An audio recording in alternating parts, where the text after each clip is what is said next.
Good evening, YouTube. Welcome to the FPL PubCast, the weekly live stream where at 6 o'clock every Wednesday we preview the upcoming game week when there's not midweek games like there was last week. So in this one, we are going to look over our teams from the previous game week and how we got along. We're going to have a chat about the 5 free transfers.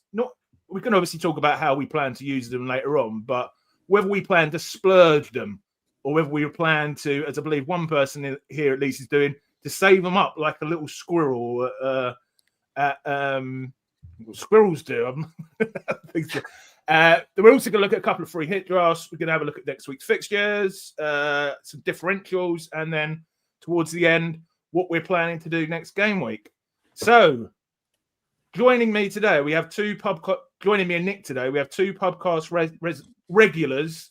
First of all, he's known as the ghost of the FPL PubCast.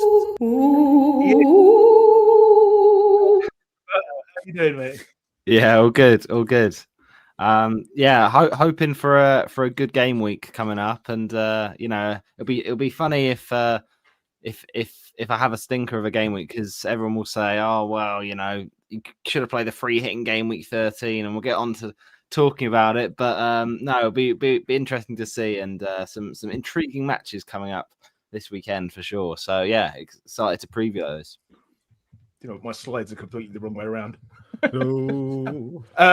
And our second in-house guest, fresh from a brilliant video with Darius yesterday, where he discussed what you call it, mate? Solio versus Sol. Sol versus Solio.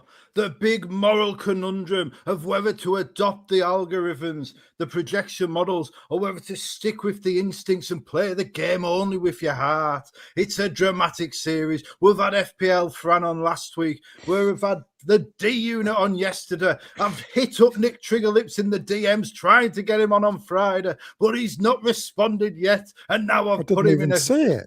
Oh, well, I think it was hidden among my apology for Darius going on such an extended rant about your season. And then I can exclusively reveal the 3rd/4th, depending on whether I can procure the signature of Nick Triggerlips on the dotted line. The next person after that lined up is none other than the man who inspired the series, Fantasy Football Trout from Solio. He's coming on the Sol versus Solio series of interviews and debates. So I'm very excited about that, because obviously Trout was the one who inspired the series when Nick Triggerlips, who sent me the video of Trout's wildcard. And it was honestly, people say that projection models induce a template mindset. Not with Trout. He's one of the most exciting managers I've ever come across. And it blew my mind. And that is what set me off on this journey, on this Sol versus Solio debate. And it's a very good... The video is so good, I'm almost tempted to tell you to turn off this podcast and go and watch it. But you can wait until after the football. I would also like to say that I know these pink things in the corners. I can't catch them on my camera properly. That right there, these pink things, I know they rile up people in the live chat. I know Nick Triggerlips himself despises the wavy pink, but it was my request because I am the FPL Hitman, and pink and black is the colours of Brett the Hitman Hart. So There we go. But if you don't like it, if you ask nicely, maybe Nick Triggerlips will convince Gary to change it later on in the show. Also, hello! And of course, my lovely co-host, Trig. How you doing, Trig? Yeah, great. Looking forward to this one. Yeah, and I would highly recommend going and watching that video. I literally turned it on and listened to it all the way through in 2 hours. It was a great listen. Okay, so before we start, usual stuff, please do like the video and subscribe if you're new around here. So we go through our teams in order of how we did last week, and I'm afraid to say somebody didn't have any Man United fielders and is a considerable way off the rest of us this week, and that's young Roberto. on 50 points. He's on 579k.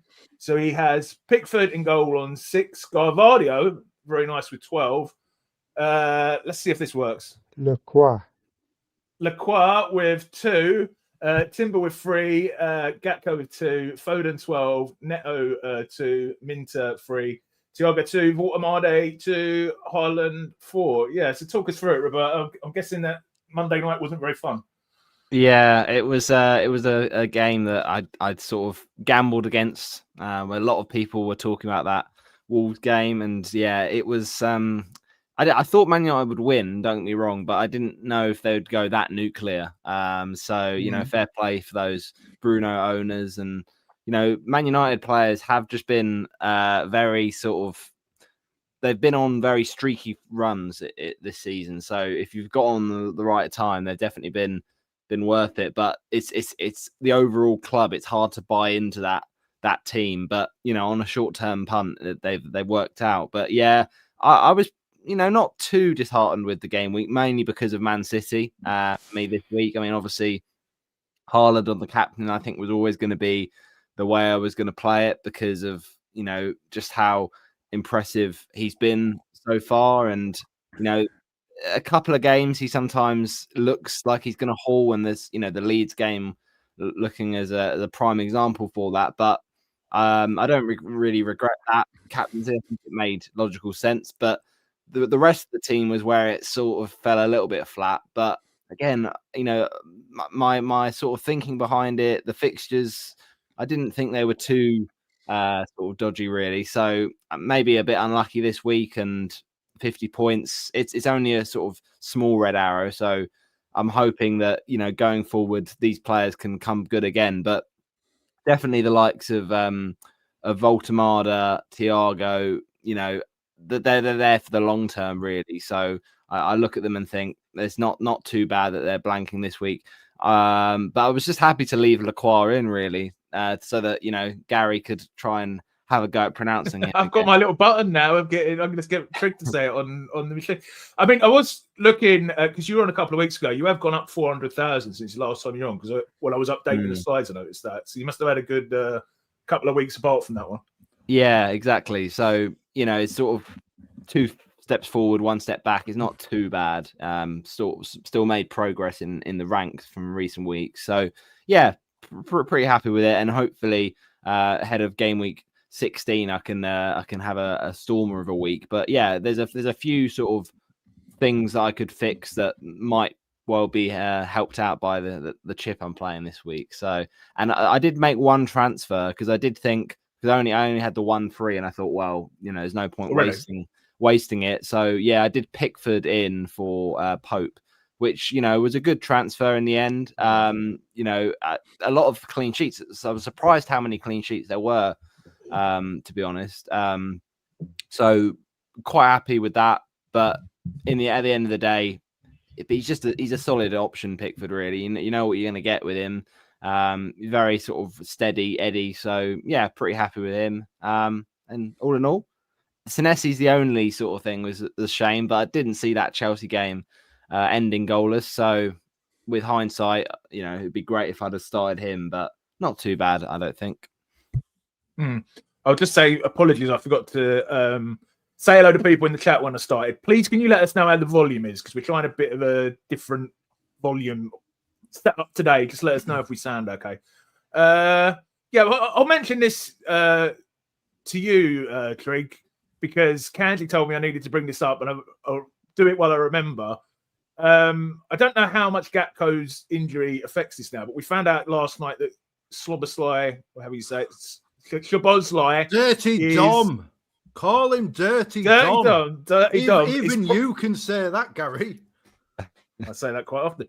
It's on penalties, at least while Isaac's not on the pitch. Do you think that makes him an FPL option? And I'm guessing he's probably even more secure now in terms of starts. Yeah, I think he was pretty borderline before, wasn't he? I mean, the models like him, but he got a goal last week as well, which will have helped. And he's got a very good record for Hungary with penalties. His record is actually better than Isaac at penalties. So it's pretty much up in the air, I think, which one's on them. So he's 19 out got of 20 or first something. mover advantage as well. So I'd say he'd be on them until he misses, probably.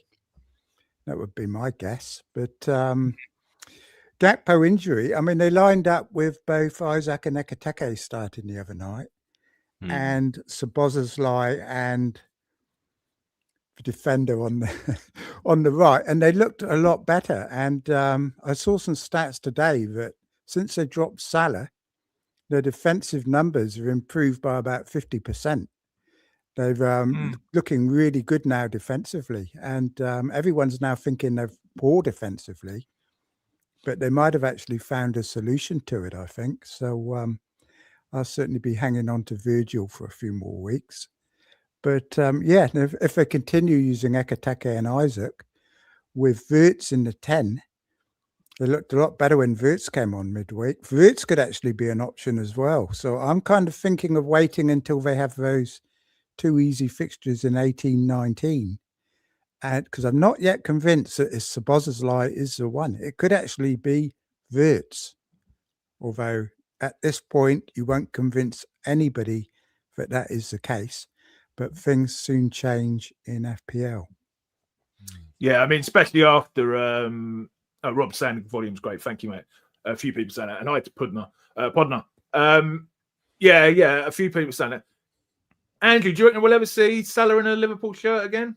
Am I being too severe in my analysis? I don't think we've seen the real Mo Salah since the Carabao Cup final when Tino Livramento killed his aura.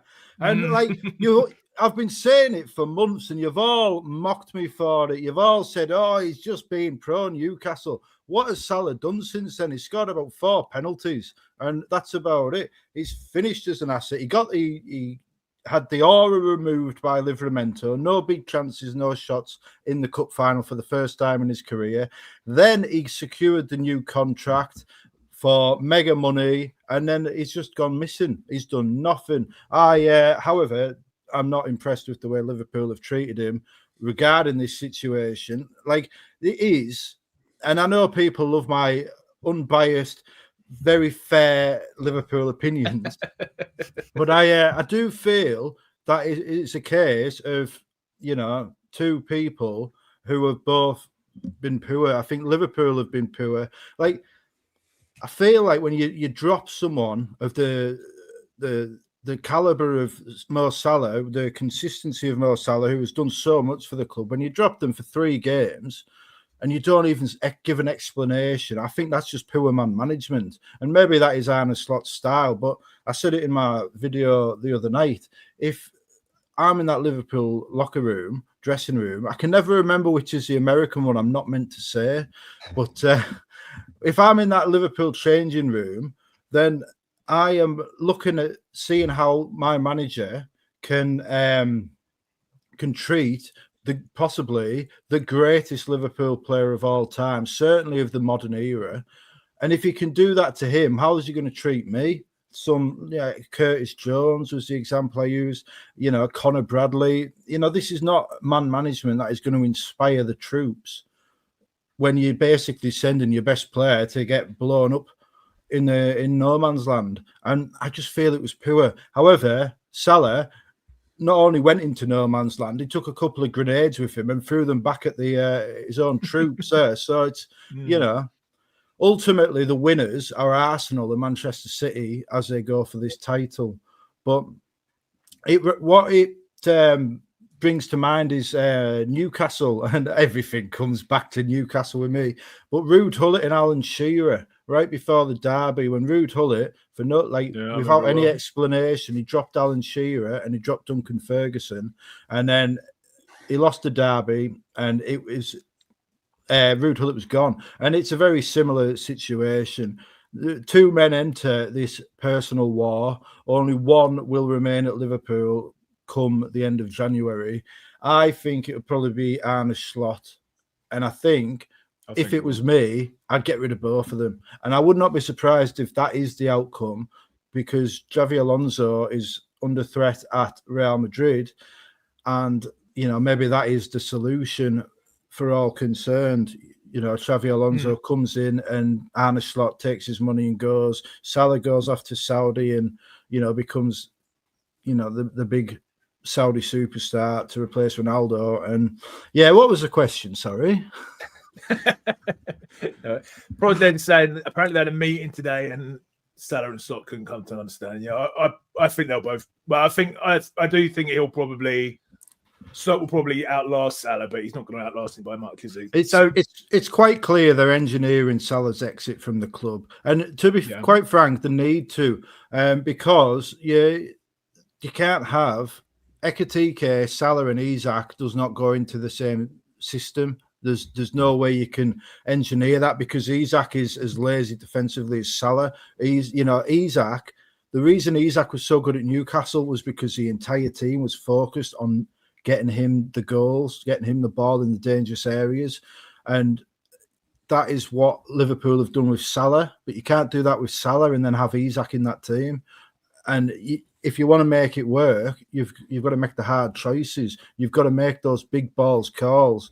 And that seems to be what Arne Slot is doing. And it's a high-risk strategy. If you bomb out a club legend like Mo Salah, you're putting your neck on the line. But it's something he has to do. I think his neck was already on the line because of such a poor start to the season that he felt he had to do something drastic. And Salah was rubbish. You can't get away from it. He was poor. There was one goal where he was running in the opposite direction to the attackers. And, he was a liability in his last few matches. They lost a couple. We lost to Forest. Slot had enough. So, Salah got benched. I don't know why he had to make it all public. So I'm in Team Slot on this one, and I think Liverpool can still improve once they get Salah out of the way. That's what they need to do. Yeah.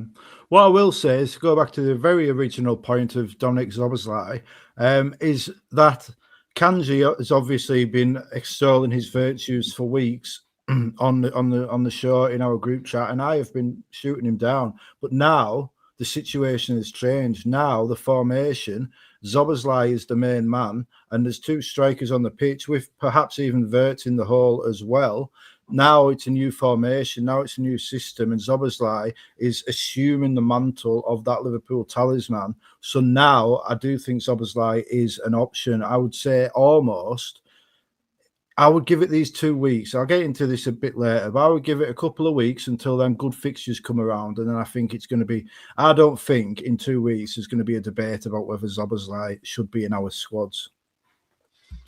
Okay, all right, let's move on to Triggs. I hope Kanji's happy there. We've covered Liverpool in a good amount of detail, haven't we, lads?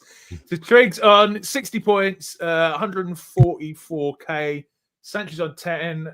Lacroix 2, Virgil 2, Anderson 1, Cunha 5, Ndai 8, Saka 4, Fernandez 18, Anderson 4, Haaland captain 4, Thiago 2. And I know very frustratingly for yourself, Craig, Senesi stuck on the bench there with 8 because a lot of people fluked him on this week, didn't they? Yeah, it's always annoying when people get him on and you don't, isn't it? It's But I was quite happy in the end with the game week. But on Sunday, it was a disaster, wasn't it? Those Sunday games were appalling this week. Fulham and Palace and Brighton. Nobody got any points from anybody, did they, really? And unless you've got Gihu, or whatever his name is. But, happy with 60 points. I think Bruno Fernandes, he's never been a debate in my team. He's been in there since game week 1. I've always said that he's the best player in the game in this format, obviously apart from Haaland. But he just ticks along. And not just DCs, is it? Even it doesn't matter where he is on the pitch. He's at the centre of everything that United do. And non-owners have actually been lucky. If it wasn't for all those missed penalties, he would have been a lot more highly owned. And he would, yeah. It's not even a debate for me. I remember when you played your wild card, Gary, and you weren't going to put him in. And I persuaded you to put him in. You regret it now, didn't you? Yeah, I should have let you suffer. But but I couldn't believe you weren't having him because he's just essential, really. I don't like to use that word, but regardless of his points this week, a haul was coming sooner or later.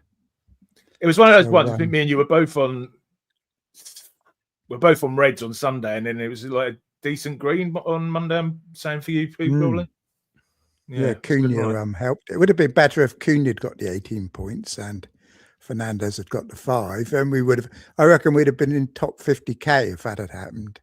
Because once Cunha does get points, it's going to be like a knife through butter through those ranks because he's so lightly owned. He's my kind of route to the top 10k in the next 6 weeks if he goes off. So we shall see. This time last year, game week 16, I had Cunha, big haul.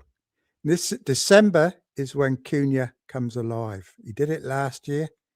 He's going to do it this year too. And what's his ownership? Trig's only like still we've got. I mean, we've both got him. He's like 1 or 2%, I think, something. I think it's under 5%. I looked on the price change site. He's not really moving. He's not one of the ones that everyone's rushing to buy. You know, obviously all getting Fernandez in, all the ones that don't have him, but not many are going with Cunha.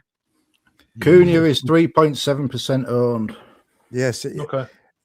Honestly, if he gets a double figure haul, we're going to see such a huge rank rise because he really is like never sort of players you want. Not all of them. If you had a whole team of Cunhas, you'd kind of be in a world of suffering, I think, or variance.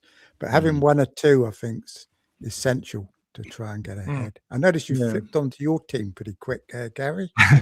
We haven't talked about Sanchez yet. Trigger. That extra point because we spent 15 minutes talking about Liverpool, Trig. That's why. Sanchez. Nobody had Sanchez. Everyone got rid of Sanchez. I've had him the entire season, and he's actually turned out to be a decent keeper. But Fofana was injured midweek, so if you're thinking of getting Chalobah this week or Sanchez, expect Chelsea's defence to suffer because when Fofana's not there, Chelsea do not have any decent centre backs apart from Chalobah. So if you've got Dewsbury Hall, expect a goal this week against his former club, I'd say. So yeah. Okay. All right. So let's move on to mine. Just 1 point better. Screen's so small it's not updated yet. Petrovic 7, Anderson 1, Timber 3, Lacroix. It's bigger for myself. 2, Fernandez 18, Foden 12, Minter 3, Cunha 5, Saka 4, Thiago 2, Haaland 4. So yeah, I mean, and I'm up to 105k. So I was pretty happy. I had 3 free transfers. I got rid of Thiago to Mateta, which I was a bit worried about because I was worried Mateta might outscore him, but it's obviously ended up fine. Foden in for Semenyo obviously worked out. Cunha to Mbeumo. I decided to just because I had the 3 free transfers and I had to use them. I just decided to get. Obviously, we're gonna have to get rid of Mbeumo next week anyway, which lost me a couple of points. But yeah, but it was fine. So I'm pretty happy with that. And the thing that I'm most pleased about is I didn't change my goalkeeper trick because I was thinking about it, and it's always it's always whenever you change your goalkeeper that hasn't kept a clean sheet for 6 weeks, then all of a sudden they keep like 6 clean sheets in a row, wouldn't they? I mean, the models are always trying to get you to change goalkeepers, aren't they? But I always exclude it, and I don't like goalkeeper transfers because their returns are just so unpredictable, aren't they? I mean, you would not have predicted Petrovic to keep a clean sheet at Chelsea, but that's the thing with goalkeepers. And that's why I'm quite happy just playing 1 every week rather than rotating them, because it's in those unexpected games that they get the most points normally. So, yeah, you've done well there. I'm not sure I would want him, to be honest. But again, is it worth a transfer to change him? Well, maybe now we've got the 5. We'll tell him in a minute. Maybe it will be. But okay. So top of the pile this week is FPL Nightmare with 72 points, up to 2.4 million. Is that what season high, Andrew? No, my previous best was 1.8 million, and then I took 28 points of hits in 4 game weeks and found myself at 3.8 million. We were right. So Andy's team, Henderson 3. That's a good player, I think. Timber 3, O'Reilly 6, Senesi coming off the bench for Munoz with 8, Fernandez 18, Foden 12, and Mbeumo 8, Rice 6, Haaland 4, Thiago 2, Voltemade 2. Very good week for you, Andrew. Yeah, very pleasing. You know, I mean, it's always nice, especially when it's the end of the game, the last match, and it's the only match on the day. It's always pleasing when you've got the two players that go big and fire you up them ranks. You know, a nice green arrow to end the game week on. I actually would finish 1 million places higher than I started the game week, which is just a beautiful feeling. You know, we talk about the pink and black for Bret the Hitman Hart, but I am the 1 million rank rise man, Ted DiBiase, and it is a beautiful feeling. And I feel like now this is where the season really begins, because the nightmare's coming. Do you have any specific questions you want to ask? What was Bret Hart saying? I'm just trying to remember the best. The best there is, the best there was, and the best there ever will be. And I feel like that actually applies to Nick Triggerlips, and I feel like people should show the Trig more respect. I'm going to bring Roberto in here because he's not spoken for a while. Any questions or thoughts on Andrew's team there, Roberto? I really like it, I have to say. I mean, you've gone big with Man United, which is, as I said earlier, really gone well recently, and I think the sort of a lot of the picks that we've sort of talked about already are just logical. You know, the likes of Voltemada, Thiago, Timber. I think Rice is interesting because a lot of people have, you know, sort of gone in on Arsenal players, especially for the coming game this weekend, and it will be interesting to see how many people, like, you know, if they've got Rice or they can't get to Saka, for instance. You know, maybe even look at Rice as a potential captaincy option, because there are a few other fixtures we can look at this week. So I do like Rice. I think I had him earlier in the season, but what's captaincy? Ooh.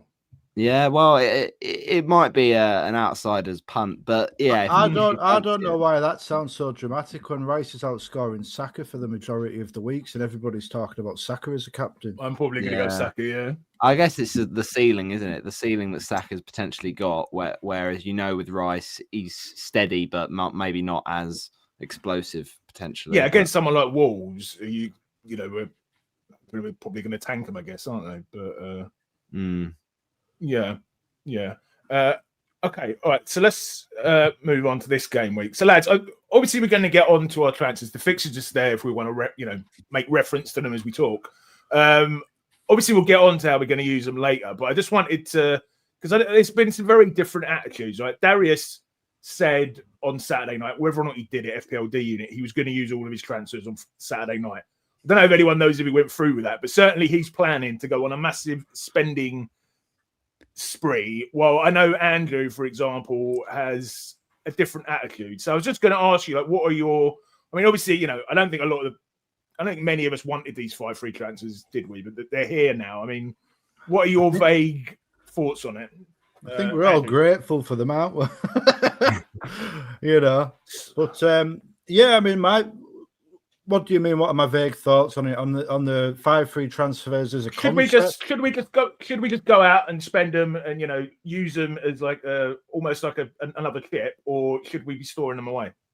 Yeah, I mean, it's up to you, isn't it? I mean, some teams will be dragging along on life support and need them, and other teams, other managers have been aggressive, taking hits a few game weeks ago, and are now perfectly poised to roll these transfers and delay the infusion of fresh talent for a more convenient time, 5, 6, 7 game weeks time, when everybody else will be struggling, having wasted them all this week.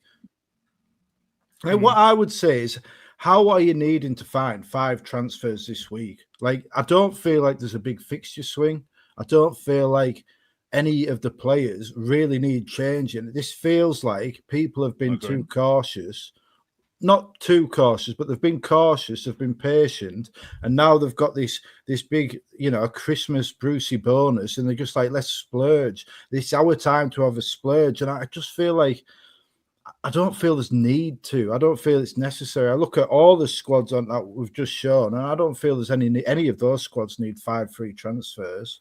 So sometimes, like, people will like to be aggressive and try and get ahead of the curve, but for me, I am thinking instead that the aggressive move is actually to hold the transfers, maybe just tweak around the edges and wait. In 6 game weeks, everybody's going to be like, oh my God, all my players are knackered. Oh my God, what am I going to do? Why didn't I save the transfers? And there's going to be me, who everyone mocked for my transfer policy just a few short weeks ago. And I'm going to be like, oh, I've got spare transfers. Do you want one? I'm going to be like, what is it? Oliver Twist, please, sir, may I have another? And I'll be like, no, they're all mine. Willy Wonka with his 5 golden tickets. Trig, I'm the same as Darius. I've got Andrew. That's my thoughts exactly. You got any different thoughts? Are you planning to, throw the risk out there?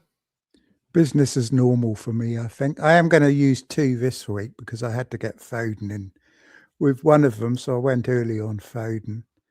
But I will be using one more, I think. It's not essential to use one more, but I probably will. I want to enjoy having them for a while. It's the first time I've ever had 5 transfers, so I just want to kind of keep it around that level. I want ideally to go into each game week with 3 going up to 4 so that I don't have to make a transfer if I don't want to. But as for the overall concept, I think amongst us, I was quite happy to get them. I think Gary's the one who suffered because he already had 3 free transfers last week and he had to use them. And to be honest, it didn't do him much good last week. And he just had to kind of waste them, whereas he would have had a good advantage over us now with 3 extra transfers. But I don't mind it. It makes the game more interesting, doesn't it?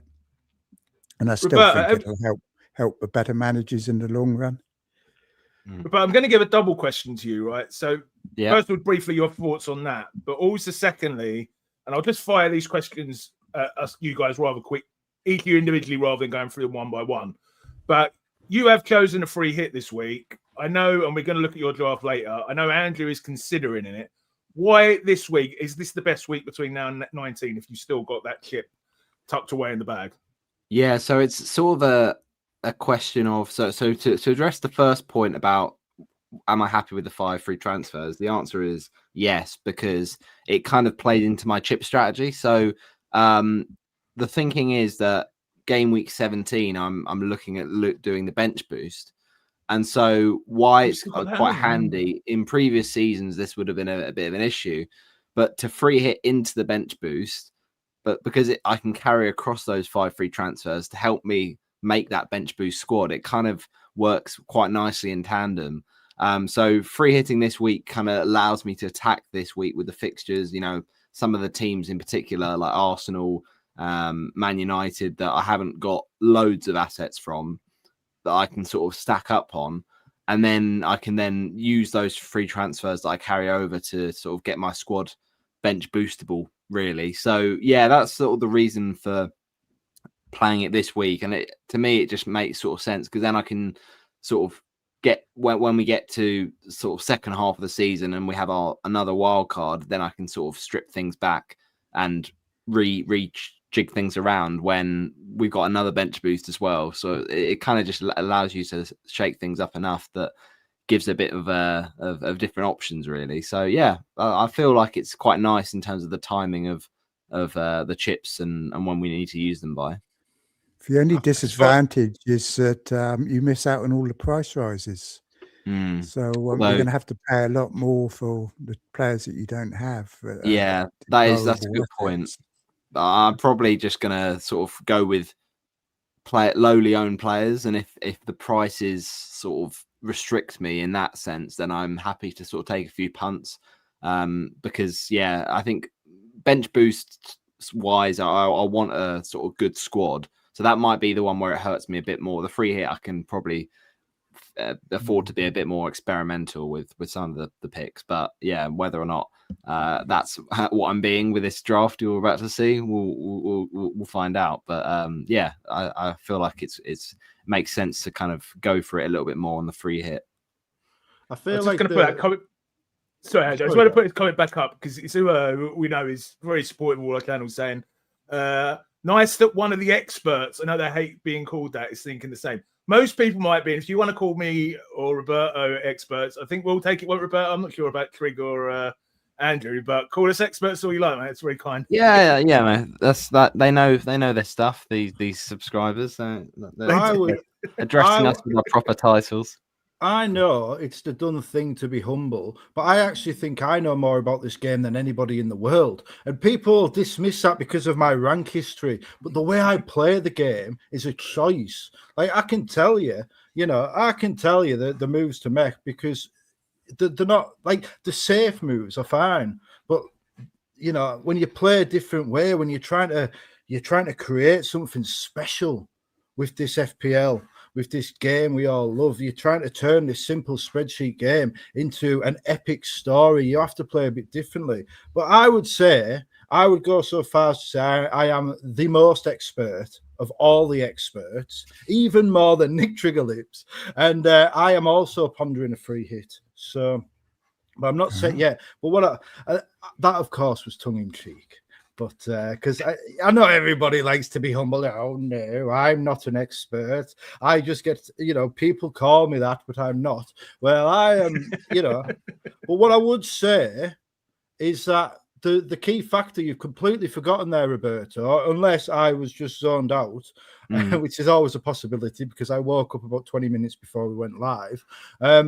The key factor you've missed about the free hit this week is captaincy. If you do not have Bukayo Saka, then this is a good week to get him in and then just forget about him for Everton, Brighton, Villa, Bournemouth and Liverpool, which are all much tougher games. That was my thinking when I pivoted from Saka to Rice a few game weeks ago. I can use my free hit in game week 16, get Saka in for this plum tie, for the captaincy, and then I don't need to waste 10.1 million on somebody who is the equivalent of Declan Rice.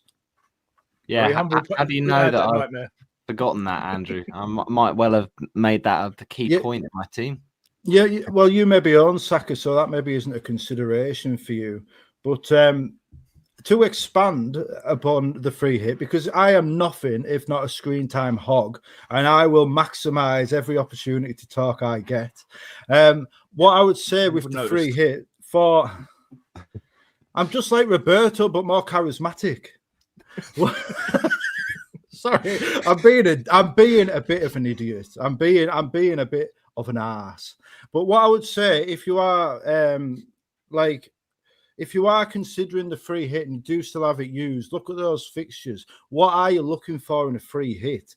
Because for me, what you're looking for is the best teams playing the worst teams so that you can maximize the potential points. Even if you own the players, you might want different players. And I look at this and I think this week is a good one. You've got Arsenal against Wolves. You've got Brentford versus Leeds, which might not be great, but you could get Dango Ouattara in, and he is, excellent. And a key thing with Thiago is that Dango has won 4 of his penalties and he's going away after this week or perhaps next week.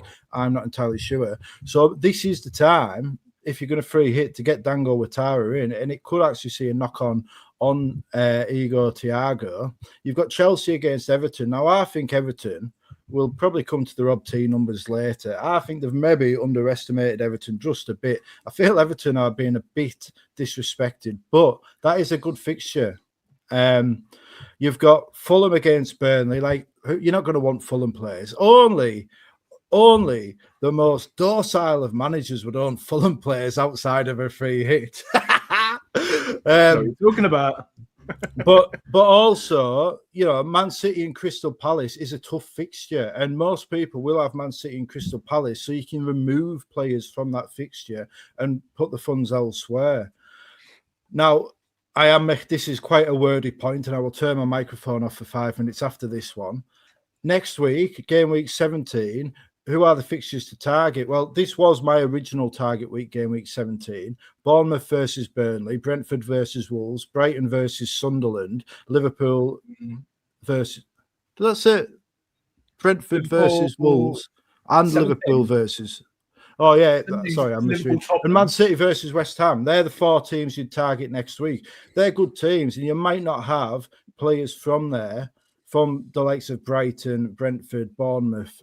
So, and like I say, you can maximize. You could go triple City attack with Sherky and Foden and Haaland for example, which you probably wouldn't do for an extended period.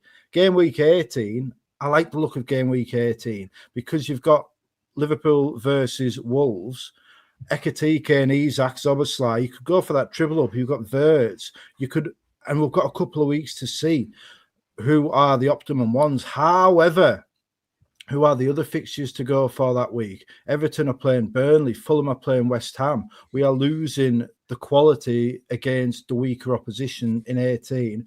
But 19, if you are in two minds about this week, I would say 19 is the other one. You've got Liverpool versus Leeds, so you can get in for one game week. Those players against the weaker team, you can get in your likes of Calvert-Lewin, you can get in Nemesha, you can get in Anton Stack against the weaker opposition. And then you've got Man United versus Wolves, Newcastle, Burnley, and Forest versus Everton. That's a good one. And there was another one that week as well. Palace versus Fulham. 19 is a perfect week for the free hit. Because again, like with Palace, you could even remove some of their players over the next couple of weeks for these, Man City. Leeds away is not a good fixture for a defence. And then you've got Tottenham. These are quite tough fixtures. So you could get rid of Crystal Palace defenders and then free hit them back in for that Fulham game. And then it's obviously Newcastle and Villa. That's actually quite a difficult run. I wish I'd looked at that in more detail before I went double Palace defence. But I'll have one of those, Gary. I'm losing the will to live. Sorry, Trig. I'm just running the analytics. You're the one that turned me on to all this.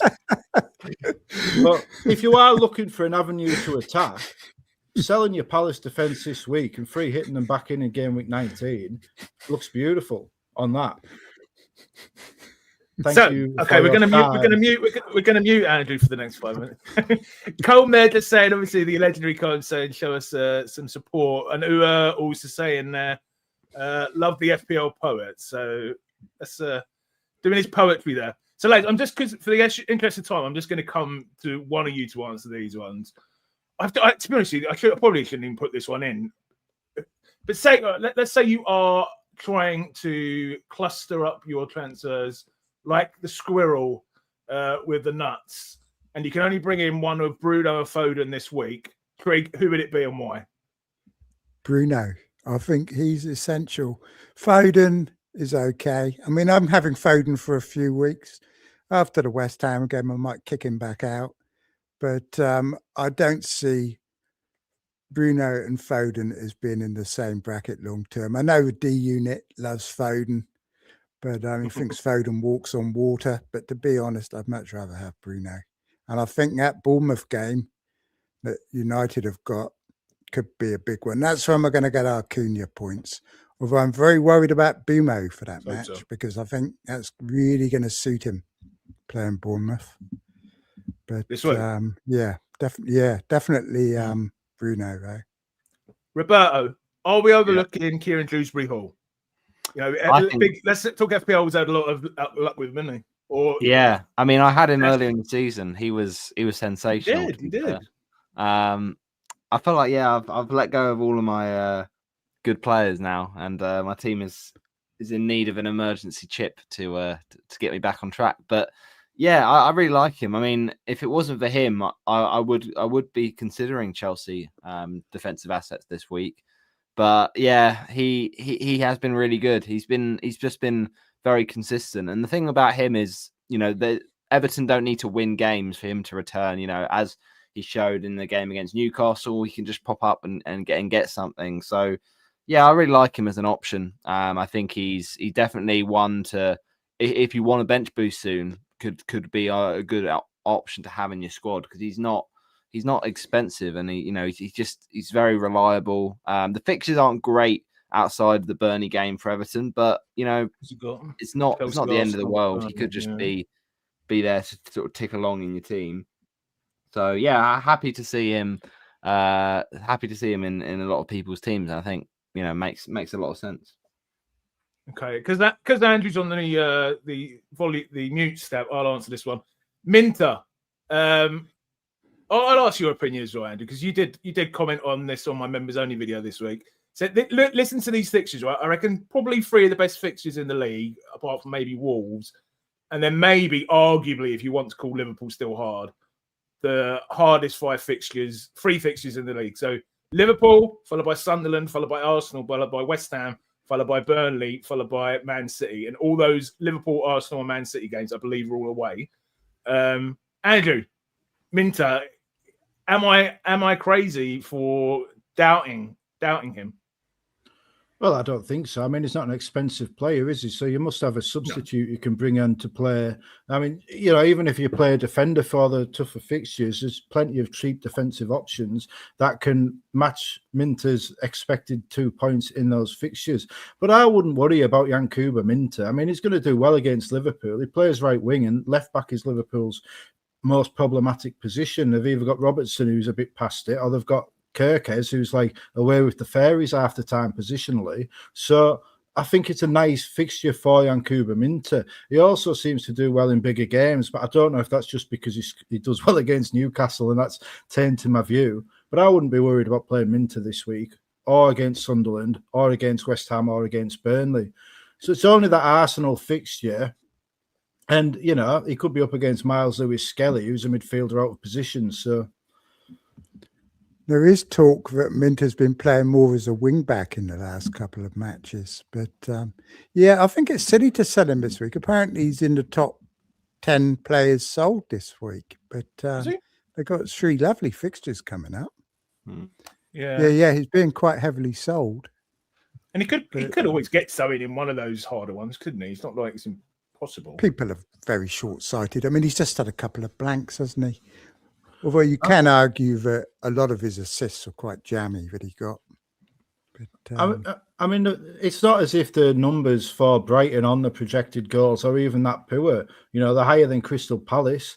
They're higher than Tottenham Hotspur against Forest. They're higher than Sunderland at home. They're higher than Leeds. And people are discussing Calvert-Lewin again for some reason. They're higher than West Ham, Jared Bowen. So I don't think you should really worry about Yankuba Minter this week.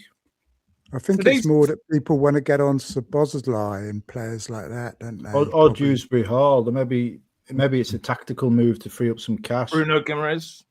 Yeah. I mean, there are alternatives. If you've got 5 transfers, I guess it's not a bad option. So you can see both sides of it, can't you, there? These are the fixtures for this week. So I'll just read out the fixtures. I'm just going to read the fixtures out, not the predicted goals or anything. Liverpool versus Brighton, Chelsea Everton, Burnley Fulham, Arsenal Wolves, West Ham Aston Villa, Crystal Palace Man City, Sunderland Newcastle, Forest Tottenham, Brentford Leeds, Man United Bournemouth. Now, I think the most interesting question to ask here is, me and Trig are often called sheep in terms of our captaincy, because we have, to be fair, Trig, gone with Haaland a lot of game weeks, sometimes with a lot of success, sometimes not. But this week, Man City are down at only the 4th highest numbers of goals. So the highest is Arsenal by a long way, then Liverpool, then Man United, then Man City. Trig, is this the week? Because I'm seriously considering it. We go against Haaland, or the crowd should go against Haaland. I'm the ultimate sheep when it comes to captaincy. It is one area where I never like to take a risk, and you'll go home. I shall be doing what the crowd is doing, and I suspect the crowd is going to realise that Saka is the best captain this week. So I fully expect Saka to be leading the polls, which means I will be captaining him.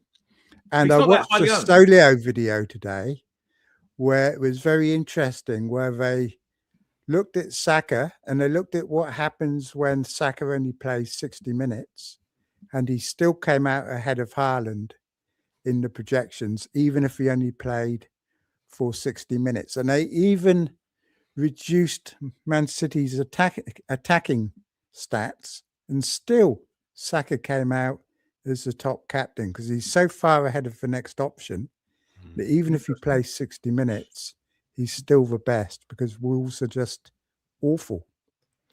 And I've only got one Arsenal player this week, so it's not boding too well. So which is another reason why I want to captain Saka, so that I maximise. It's like equivalent of having 2 Arsenal players then, isn't it, if I captain him? 57% clean sheet chance. It is the week to, in short, it is the week to go against Haaland, I think. Yeah. I think I'll be doing it. Roberto?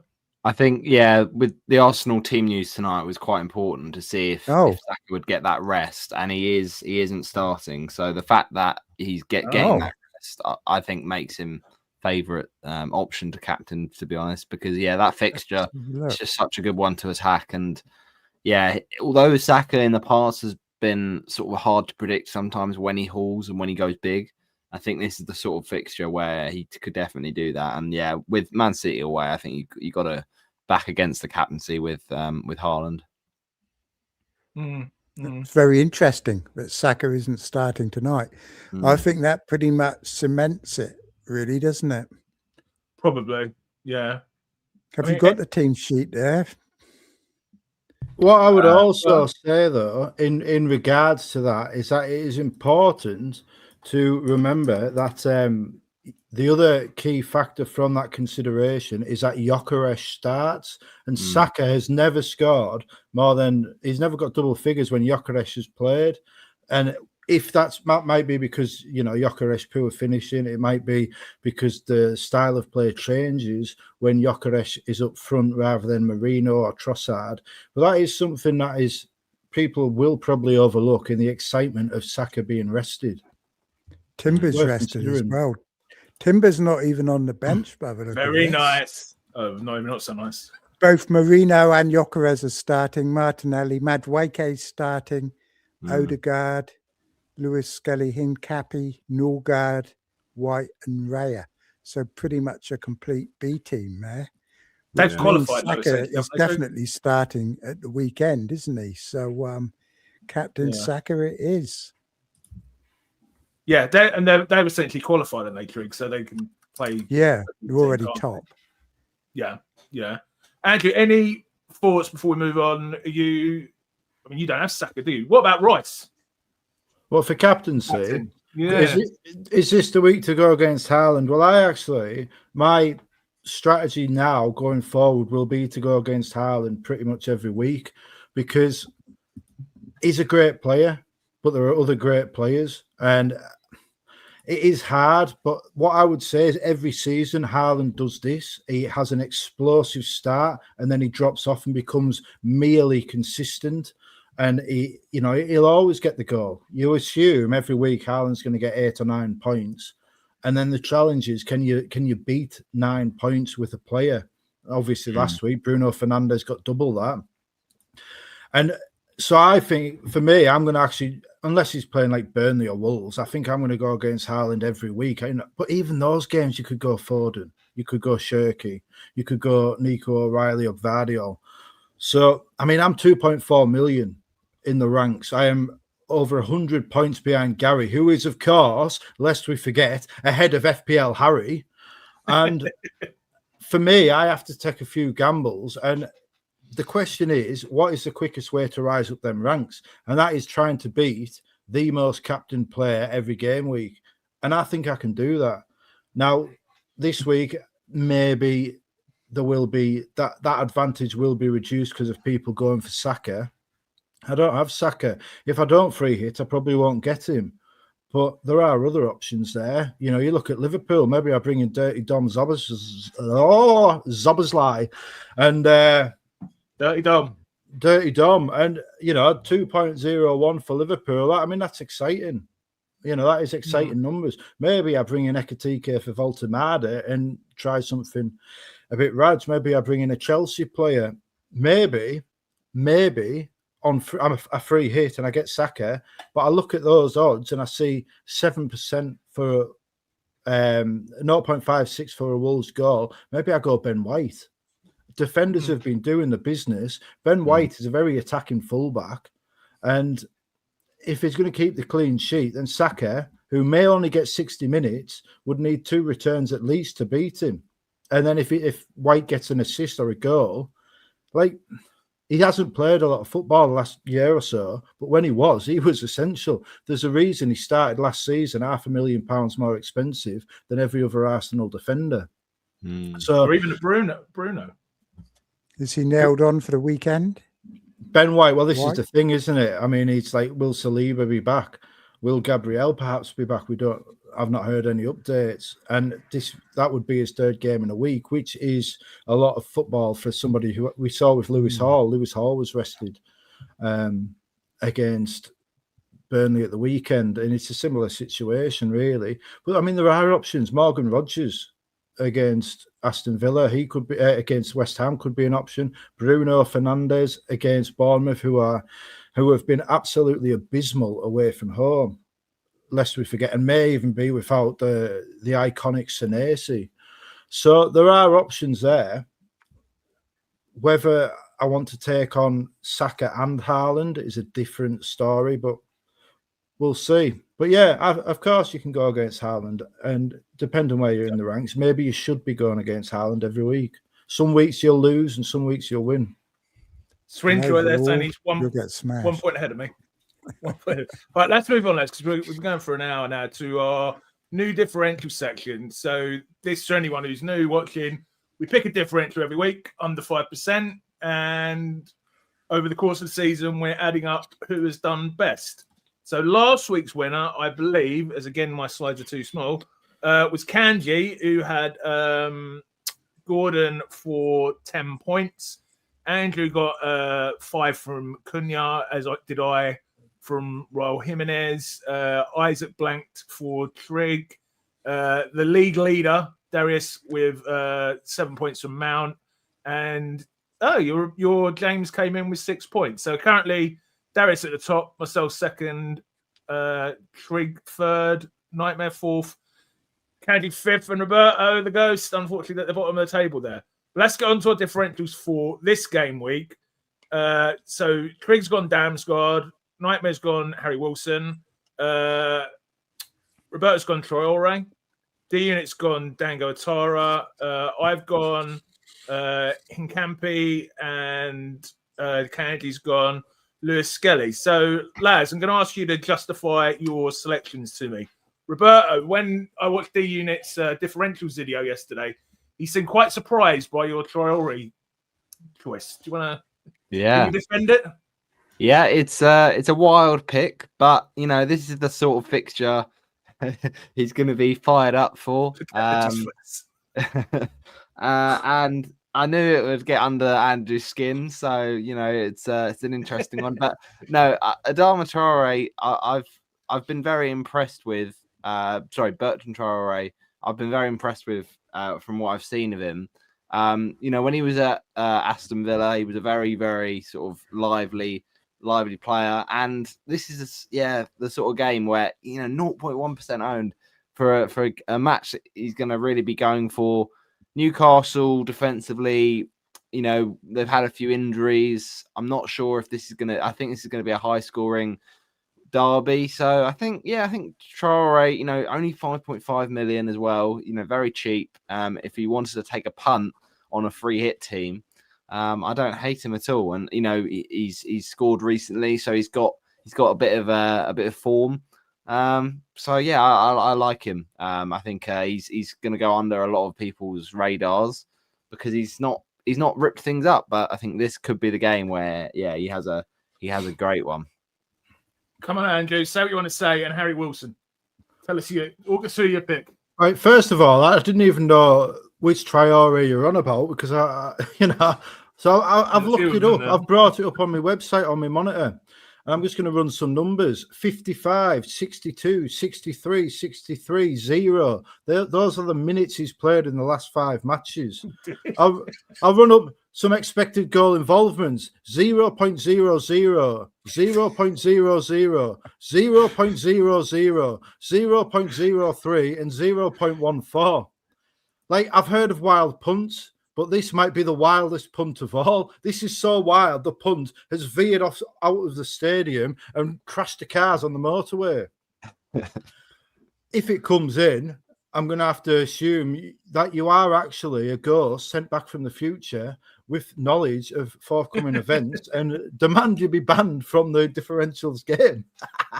Do you remember Family Fortunes where he used to say, Les Dennis, he used to go, if it's up there, I'll give you the money myself.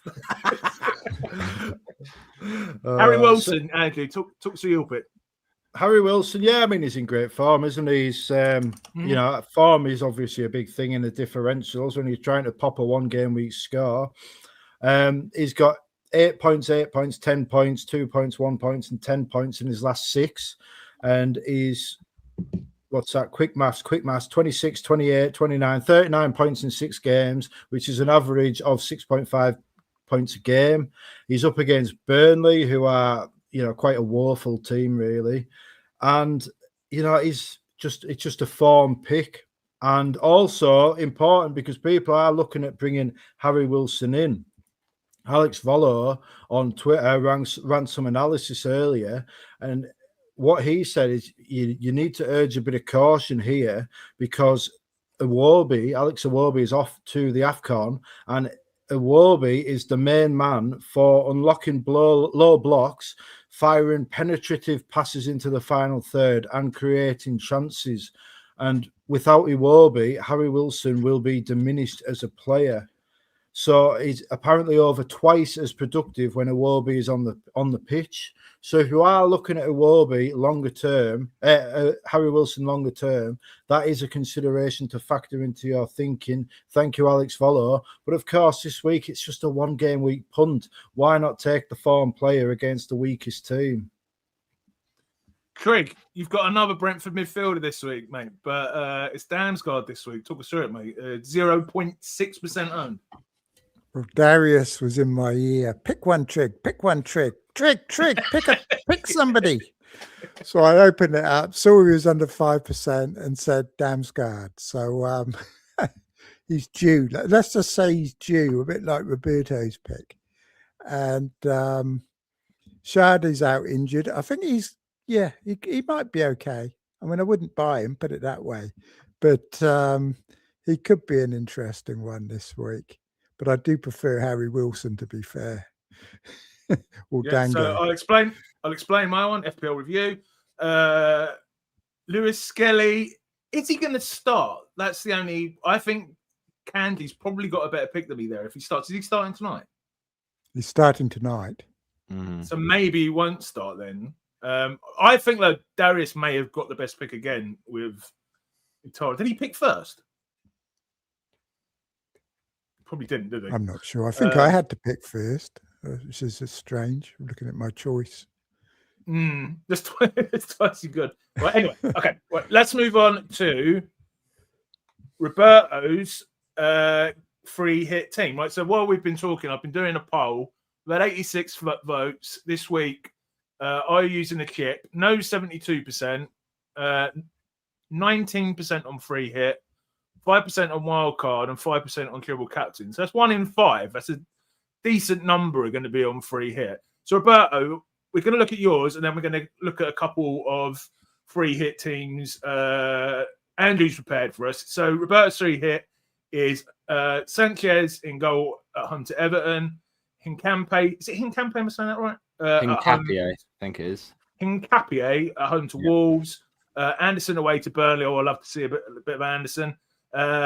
Timber at home to Wolves, Saka, Bruno away at home to Bournemouth, Palmer at home to Everton, Dango at home to Leeds, Thiago at home, or Thiago as well, Raul, who you love, Jimenez away to Burnley, and then currently Haaland captain away to Crystal Palace. I'm going to go and powder my nose. Roberto, talk us through it. Yeah, so ignore the captaincy for now because I hadn't actually got around to changing that. Most likely it would be on Saka, potentially Bruno if I fancy that. I was also monitoring Palmer's fitness because he missed training the other day. But if he was sort of confirmed, as fit, then he'd potentially be a nice sort of punt there. And then I'm pretty confident on the Brentford and Arsenal players. I'm not seeing too many people, I think Gary said it earlier, not many people will have Fulham players this week. And I get why, because there's a lot of other teams maybe we trust a little bit more. But with just how poor Burnley have been defensively, I still think, there's a potential for a clean sheet and a couple of goals for Fulham there. And then Sanchez, Sanchez is one I was thinking, yeah, I don't mind it. You know, home fixture. Everton don't always score tons of goals, but with what you said earlier, Nick, about Chalobah and you know, how he tends to struggle a bit more with Fofana not in the team, it makes me think maybe I go someone else. But yeah, outside of the goalkeeper sort of situation, I'm pretty happy with it at the moment. Obviously, pending any more news about Palmer. But yeah, I feel like Bruno and Saka were sort of absolute shoo-ins, really. And then it was just working out where I sort of filled in some of the gaps in the defence and the goalkeeper, really. I certainly wouldn't go with Palmer, but he's not 100% fit yet. I think he's still being gradually eased in. You're only going to get 60 minutes out of him, probably. And I think Everton have been quite good lately, and Chelsea haven't. And they're going through a bit of a rough patch. And it has to be better on a free hit than Palmer, surely. Yeah, who would you think about? Andrew? Starting Anderson too over Van der Berg. You know, is that the best thing? I mean, if you took Palmer out, then you could get Collins, who's better than Van der Berg, and start him over Anderson. And who have we got there? We got some good ones. Yeah, Bumo would be a good one on instead of Palmer. Double up on Man United. Do you think that Man United game, Andrew, is going to be worth attacking, or would you go somewhere else? Right, well, what I would say, just breaking news, Daniel Munoz needs knee surgery and will be out for a month. Ray! So well, that actually is interesting to me, because if I was to replace him with Gay, for example, the obvious replacement, he's got Man City, so maybe this does push me towards free hit 16 and just see where the land lies. But we'll get to that shortly. Just interesting news if you are watching. What I would say, you've got Raul and Palmer there. Now, if you wanted to take a gamble on an explosive, historically excellent option and a Fulham attacker, why not go Harry Wilson and Isak? That would be perhaps a better balance. And then, you know, and I just think that is an interesting option. Man United players, I think Bruno Fernandes is fine. Bournemouth have been poor away from home, but how much do you want to load up on them is the other question. So I maybe wouldn't. I would disagree with Trig. I would be starting Anderson over Van den Berg all day, because Leeds are looking electric for goals at the minute. They're finding the goals, whereas Burnley were very poor last week. Very poor. I do feel like out of those two teams, better at I home. back Burnley to not score probably a bit more. Yeah, but I would also say Brentford are a better defence than Fulham, because if I don't, Darius will be in the group chat all night. Oh, I can't believe you said start Anderson. Yeah. And then, you know, so I would bear that in mind. Do you really want to have to listen to Darius rant for 10 minutes on the lock-in about what an idiot you are for starting Anderson? You know, because a defender away at Burnley is a bad pick. But you've got to keep the D unit diatribe in mind when making decisions when you're on the podcast.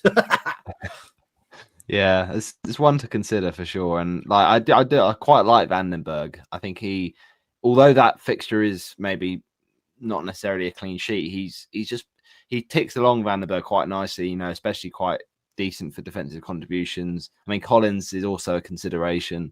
I just thought I'd maybe go a bit different with Van den Berg. But yeah, I think the one that's most likely to change is probably Sanchez, and then Palmer probably.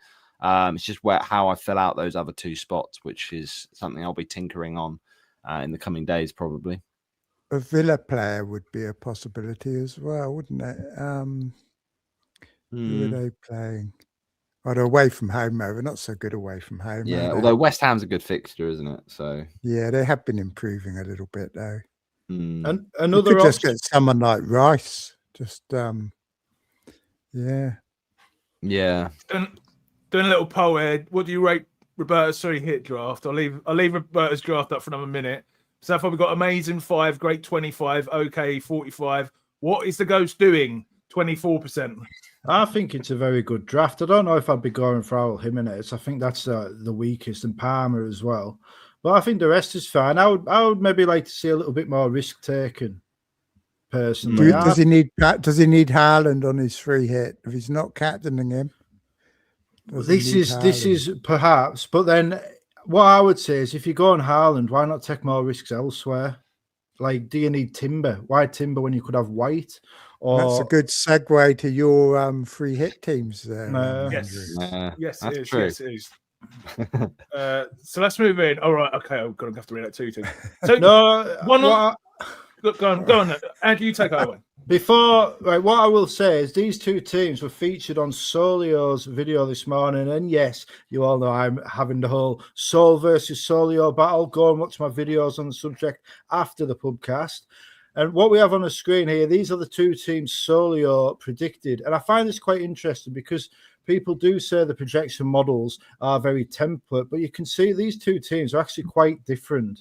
The one on the left is the high risk team, like if you were to go off the projections and you're prepared to take risks, the team on the left is the one which is Raya in goal, Hincapié, Timber, captain, Shalabar and Cucurella in defence, and Bruno Fernandes, Cunha, Dango and Palmer in midfield, and then Alexander Isak up front. The subs, they didn't show the subs, they're just the ones I left on. Now that is the high risk team, which if you break it down, you've got triple Arsenal defense, quadruple Arsenal defense with the Timber captaincy. You've got triple Chelsea against Everton. You've got triple Man United attack. You've got Dango Ouattara, and then you've got Alexander Isak as the lone striker. The one on the right is David Raya in goal. You've got Anderson, Timber, Collins, and Virgil van Dijk in defence. Mbeumo, Fernandes, Saka, and Anderson in midfield. Thiago and Captain Haaland up front. That is the optimal team from Solio if you are not prepared to take risk, if you want a safe team. And I just find it quite interesting how different the two teams are when people say projection models are all so template. And this is what Solio, certainly with Solio, which I'm going to sound like a bit of a shill, but I'm telling you, the Skinflints haven't even offered me a 3 months trial membership, never mind paying me any money. But this is the sort of differences you can get from these projection models, which is quite interesting. It's something to consider. Roberto on a free hit, does that high risk model on the left affect your thinking at all? It does. I mean, some of those players like, Dango already in the team, and potentially I quite like the Isak shout. The thing that would worry me is just about, as we were saying earlier, how will he feature in terms of, I mean, even Isak, we're saying with Palmer and his fitness, I'm not so confident about Isak's fitness at the moment. He does look a little bit off it. You could go Ekitike. So, but then it's like, do you sort of risk going for one of them and then the other one gets benched? It's one of those things. Will they start together? I'm not sure. So, and I mean, to be fair, Isak, I mean, 10.4 for someone who's not been showing that sort of much sort of form recently. I think Ekitike is probably where I would go. So, I mean, it's a free hit draft, so you don't need to worry about money. You're not keeping them longer term. True. I mean, I do quite like having Ekitike in there, and then I could potentially go for like a 5.5 defender in place of. So even if I wanted to go, let's say Matty Cash, for instance, save a bit of money, West Ham's not a bad fixture, and then I could go Ekitike and Rodgers in place of Palmer and Jimenez. I quite like that. So I think spreading the funds around is quite nice. And as you said, Andrew, on a free hit, you don't have to use all of the money either. I don't mind leaving a little bit in the bank if I like some of the other options more than others. I think most likely Ekitike, but yeah, a lot of the forwards, I like Calvert-Lewin. For me, is not. He's interesting, but he's not doing anything for me this week. I think a lot of people will probably have Thiago in that game anyway. So, yeah, I quite like the team on the left, I'll be honest. Probably it'll be more likely looking like that compared to the other one. Can I come in, lads? Is this true?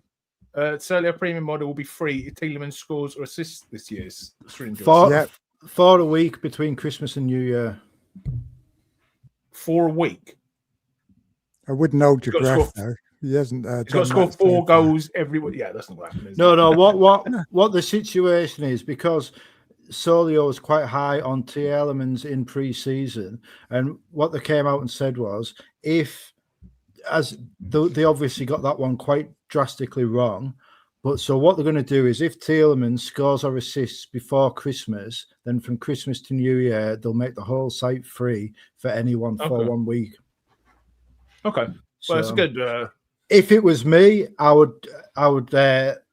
If I was them, I would do that even if he doesn't do anything, because I feel like now is a good time for people to experiment with these programs, because we are at a point in the season where it's a bit, people are going to be more open to these things. Look at myself. I've never been into them, but now I'm open-minded because my season's gone down the toilet a bit. And I think it's a good time, because also Solio itself is now dividing out a lot of the kinks from what Trigger Lips has said. And, it would be a good time for them to offer that that 3 week trial for people. And if they had any sense, to tie it in with the release of my interview with Trout, if that comes off, because then, hopefully there'll be a bit of attention on them and they can tie it in there, and that would be my thinking. But I am just a man. I think Andrew's on the payroll. He's on the payroll. I was going to say, getting you guys on the channel is going to completely ruin my chance of getting a sponsorship from FPL Review. Well, why would you want FPL Review when Solio is so much better? All right, I'm going to end this. No, I'm not on the payroll. I'm absolutely not. I haven't even got a free trial or anything. I'm just interested in them. I think like you look at these 2 drafts, and that's interesting to me. It just is. So before we move on to Nightmare's team, so Roberto's hit got okay 46, great 23%. What's the Ghost doing 23% and amazing 8%? So I'll take that. Reactions to that, Roberto? Yeah, I'll take that. Okay is good enough for me. It's okay, yeah. And literally just did a quick poll there. 50-50 between whether or not they prefer the crowd prefer the draft on the left or the draft on the right. So we've got quite a mixed risky versus risk-averse managers. Did you have anything to say on these, Trig, before we... I think it's one of those weeks where your free hit could actually end up worse than your normal team.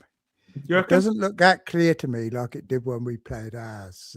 They're not huge one-sided fixtures. I mean, people are saying Brentford and Leeds is, but it's not really. They're pretty similar. You can't call who's going to win that game, I reckon. And even Liverpool-Brighton isn't that clear, is it? Everton-Chelsea. I mean, no way I'd have double Chelsea defence. No, I don't like triple Man United midfield. Not on a free hit, really. It's fine for you. I don't mind that game so much. But they're like Jekyll and Hyde, aren't they, Man United? And they've just had a good game, so we're probably going to see the other side of them this week. Yeah. If you were on free hit, Nick, would you go with any Chelsea defence or just ignore entirely? I'd probably just ignore, because I think other teams have got better fixtures, haven't they? Not even Sanchez. I mean, there's got to be better goalkeepers. Like even the Brentford keeper would be better this week, wouldn't he? Or the Fulham keeper, or one of those. I don't mind Leno.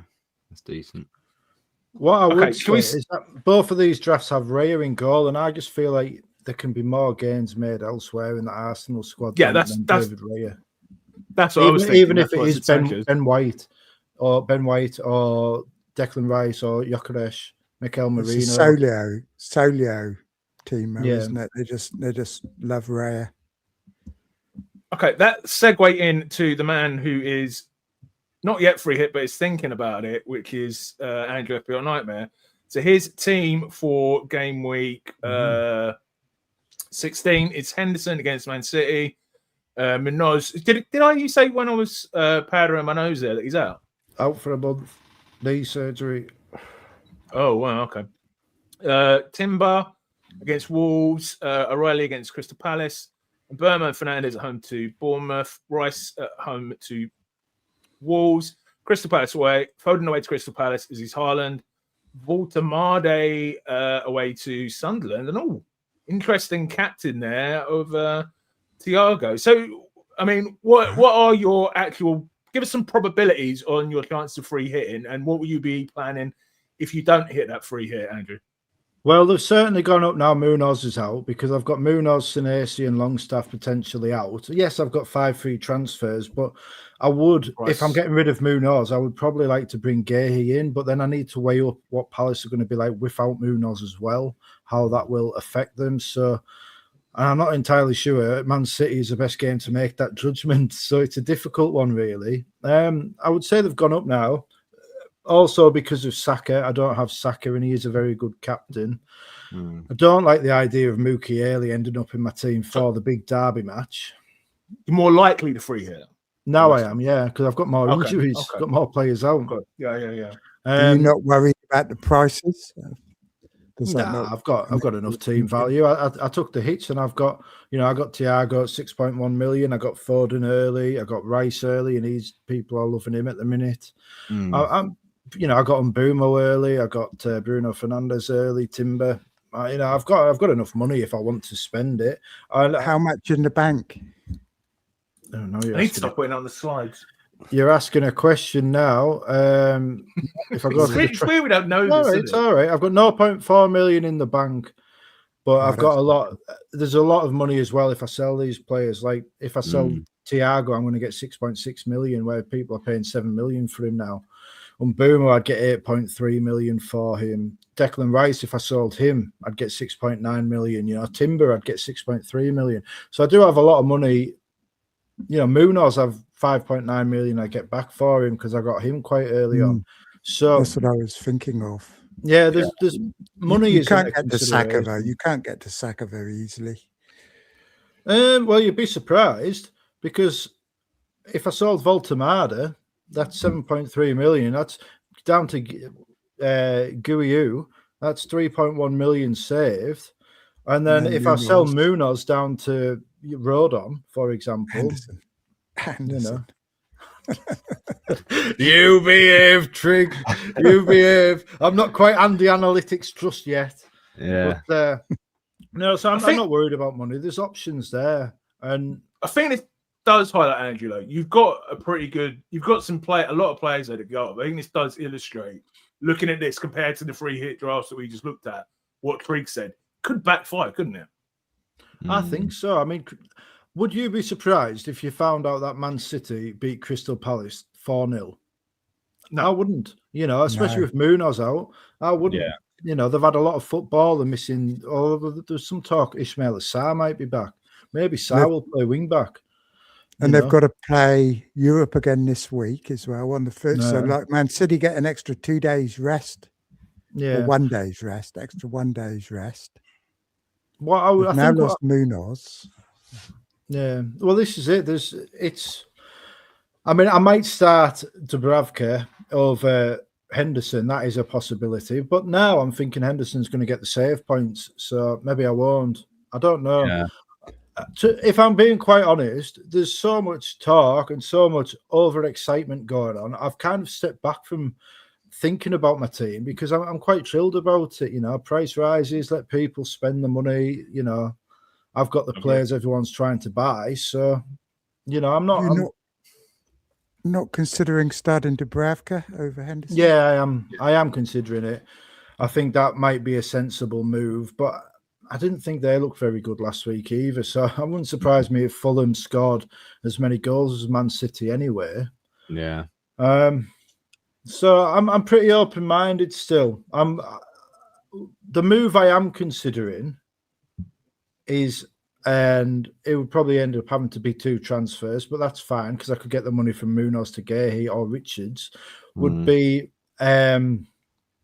Longstaff up to Dango for 1 week, and then pivoting from him next week, or if he stays next week, the week after, pivoting him from him to Szoboszlai. I quite like that. Who you mentioned then? Well, Voltemade. Maybe a free hit better. And well, this is it. To Szoboszlai and still have Dango on your free hit. this is it. This is the option to weigh up, and we'll see what happens tonight. Because if Foden gets injured tonight, suddenly it's going to be carnage, absolute carnage, and I will have the upper hand because I've made no transfers. And people think I'm addicted to transfers. I'm not. I'm addicted to trying to find an advantage. Yeah. And back 5 game weeks ago, I thought the advantage was in making a lot of transfers early. And that is, in my head, that has borne out with my, team value, the players I've got. Everyone is now moved for them later on. And then now I feel like the advantage is in waiting. Yes. As someone who's a keen follower of your walking videos in particular, are you not going to hate watching Newcastle if you've got Vortamada benched against Sunderland? Well, this is the other option. Maybe I'll just bring in Big Dan Burn, because I do feel the narrative. What I actually think might happen is a 1-1 What was that draw. you said? Big Dan Burn. To get across there. I can see 2 narratives from this game, and one is Big Dan Burns scores to put Newcastle ahead, and then Big Dan Ballard scores to equalise for Sunderland.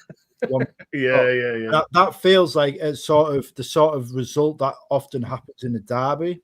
But what I also can see happening is that exact scenario. But if Visser doesn't score tonight, I can see him coming off the bench in his first Newcastle goal, being a derby winner away at Sunderland.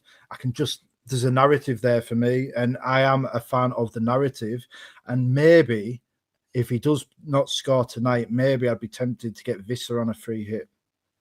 I think you should free hit because if instead of free hitting, you use all your transfers, your team's going to be much better once you've done that. So you're probably not going to need to free hit again. I wouldn't use all my transfers. I'd bring in a defender. I would bring in. I'd sell Senesi or Munoz. Well, probably Munoz, seeing as he's out for a while. I'd sell Munoz for somebody, and I could get whoever I wanted. Maybe Hincapié. I know I got Foden, but I'm already worried about rotation. They started a full team tonight, City, and I'm already a little bit concerned. Grinders is only means he starts at the weekend. The other thing Candy told me to mention, and maybe you lads can expand on this, is how good O'Reilly's predicted minutes are. I feel like we've talked about O'Reilly a lot in recent weeks, and I don't feel O'Reilly being more nailed because Aït-Nouri is going to the AFCON is new information. I feel like we've talked about this a lot in recent weeks. I don't think we really need to expand upon that. He's not there. Well, yet, I'm thinking about bringing him in. He could come on today for 30 minutes, Aït-Nouri, and then get a start at the weekend. Yeah, I mean, he could do, but it is what it is, If O'Reilly misses Crystal Palace, I don't think that's the worst thing in the world either. Is Munoz a good defender?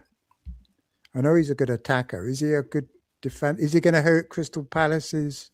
Yeah.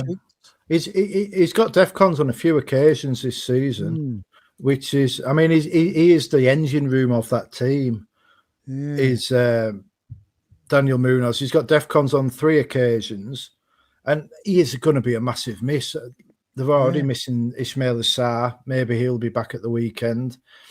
So it is. I mean, it's one way. If you're a Man City fan, if you've got Man City defenders, you're probably quite excited Munoz is out. So I'm thinking about Lacroix. I'm looking at Lacroix and wondering, do I need Lacroix at the moment? Because I think they've got one good fixture. Well, if I hadn't help. If I hadn't zoned everybody out earlier when I was talking about the free hits, Palace over the next 6. They've got Man City, then Leeds, who they're away at Leeds, and Leeds are scoring goals. Then it's Tottenham. Then it's Fulham in 19, which is a good free hit week for me. Then it's Newcastle, Aston Villa, Sunderland, Chelsea, Forest, and Brighton. So if you were a gambler, that could be a time to go against them. But what I would say is we're nearly at the halfway stage of the season, and Palace have proven themselves the second best defence in the league. So I don't see any reason that would change either. Yeah, I can see an argument though for taking out Lacroix, and then in 6 or 7 weeks coming back to Palace, but with a different option. Maybe not Lacroix, maybe Yeah. Richard less, or even the casuals mate who's getting all the points, whose name I can never pronounce. Richards. Is it Geary? Gahey. Yeah. Lads, I'm going to just read this one up from Cone. Last time Fulham haven't won at Turf Moor was 1951 and haven't kept a clean sheet. Sorry, haven't won at Turf Moor was 1951 and hasn't kept a clean sheet during the last 8 visits to Turf Moor. It's definitely our bogey ground. Well, according to Darius, Fulham haven't kept a clean sheet since 1951 anyway. Shall we get on to Trig's team? So Trig has got Sanchez at home to Everton, Rodon away to Brentford, Virgil Van Dijk at home to Brighton, Anderson away to Burnley, Cunha, Fernandez at home to Bournemouth, Foden and Haaland away to Crystal Palace, Saka at home to Wolves, Anderson, as in Elliot Anderson, at home to Tottenham. And he's also got Thiago at home to Leeds, currently Haaland captain. So, Craig, talk through it. Yeah, I think I'll put the captaincy on Saka, as we were saying. It seems obvious now that he's rested tonight. Yeah. I'm used one transfer already, taking out Njai and bringing in Foden. Oh, yes. And possibly making one more. I mean, I was looking at Collins, but he's on 4 yellow cards, and I didn't mind that last time because I only wanted him for 1 week, really. But they've got a good fix for next week as well. So if I bring Collins in this week and he's suspended for the next week, that's pretty bad news. So I'm going off him.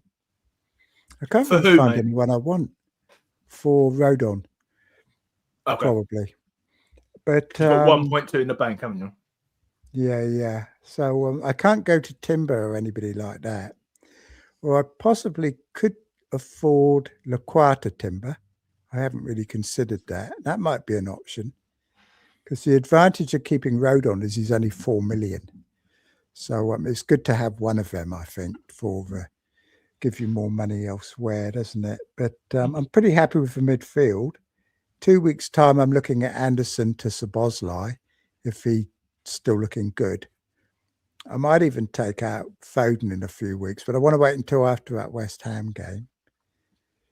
And Saka's rubbish at the weekend. He'll also be on the chopping block, I think. But pretty happy with the team, but worried about only having one Arsenal player this week, basically. But captaining Saka, I kind of helped with that a little bit. I think although we're all captaining Saka, I don't know about the wider community. I think a lot will go with Fernandez and a lot will go with Haaland still, won't they? Hmm. When we looked at its effective ownership, you remember what it was at the weekend, Trig? Was it about 30%, something like that? Who? His effective ownership, it's not, he's nowhere near as owned as Haaland or stuff. So we may get Fernandez, it's quite low. But a lot of people are buying him since he got his goals. Oh, Saka, mate, Saka. Oh, Saka. Yeah, I'm not sure on his ownership. It's not huge. 19.5%. Yeah, it's pretty low, isn't it, really? I mean, it's going to go up, I suspect, this week. It's the sixth highest on midfielder, but he's quite low, really. Yeah. It is good for us, a good captaincy for us if it comes in. That's the only problem with using the polls to influence captaincy is it is affected by ownership, isn't it? So that's the only. I am very much an advocate of what you do, Trig, in terms of doing that. It's massive influence on me, but I think Saka could be below Haaland purely on the basis that he's going to be much lesser owned. You know what I mean? Yeah, but it depends what polls you look at. If you look at the live stream polls, for example, before the games, they're better than picking a poll that's all casuals. But even the scout poll, most people on there aren't casuals, are they really? So, I mean, that's fairly representative. I think a lot of people will pick a player they don't own. But a lot will just pick somebody they already own, I guess. And answer, won't they? I mean, have you run a poll on here, Gary, for captaincy? We could do, yeah. We can do that. Is there any concern about the fact that Timber's not in the squad tonight and Rice potentially some sort of knock. Do we think that those two are? Rice is ill. Oh, has he got an illness? Yeah. Maybe it's highly contagious and Timbers picked it up. Might spread through the Maybe he'll team give like it to wildfire. Saka. Yeah, he might. I mean, I guess He's if integrated worse in comes it. to worse, we could always switch Timber to like Ben White or something. But the thing is, if Saliba's back soon, I'd be a bit worried about Ben White. I feel like Timber's probably better chance of getting minutes, I think. I mean, I could get Hincapie in, but look, I don't want to take a short-term punt like that. But if Rice has got COVID or something, I mean, it's not guaranteed that he's going to be ready at the weekend, is it? Yeah, I think if Rice is out, I'll probably activate my free hit immediately. But we're not going to know. But you won't know, though. You won't know. That's the problem. So it's something to consider. Just done a poll. Who are you captaining? I put Haaland, Saka, Bruno, someone else. It's already gone 8 votes, 100% on Saka. Yeah. I don't know if people are biased from what we've been saying, but I've noticed that on the deadline streams. If like Harry and Andy are picking different ones, we've all said polls on Saka, their haven't we? streams kind of reflect that a little bit. I can't believe Igor Thiago isn't being discussed more as an option for captaincy this week. He's at home to Leeds, who are conceding goals all over the shop. It's Dango Ouattara's last match, and he's the one that wins all the penalties for Thiago. I mean, it's a game where he could easily get a brace, and I think he's worth a consideration. Although I don't think many will go there, and I don't think really you need to. But I mean, he's probably quite highly owned come the deadline, and maybe that's an edge. Maybe that is the edge. Igor Thiago. Yeah, Wouldn't surprise you. Sade's a bit of a negative though, being out. I think.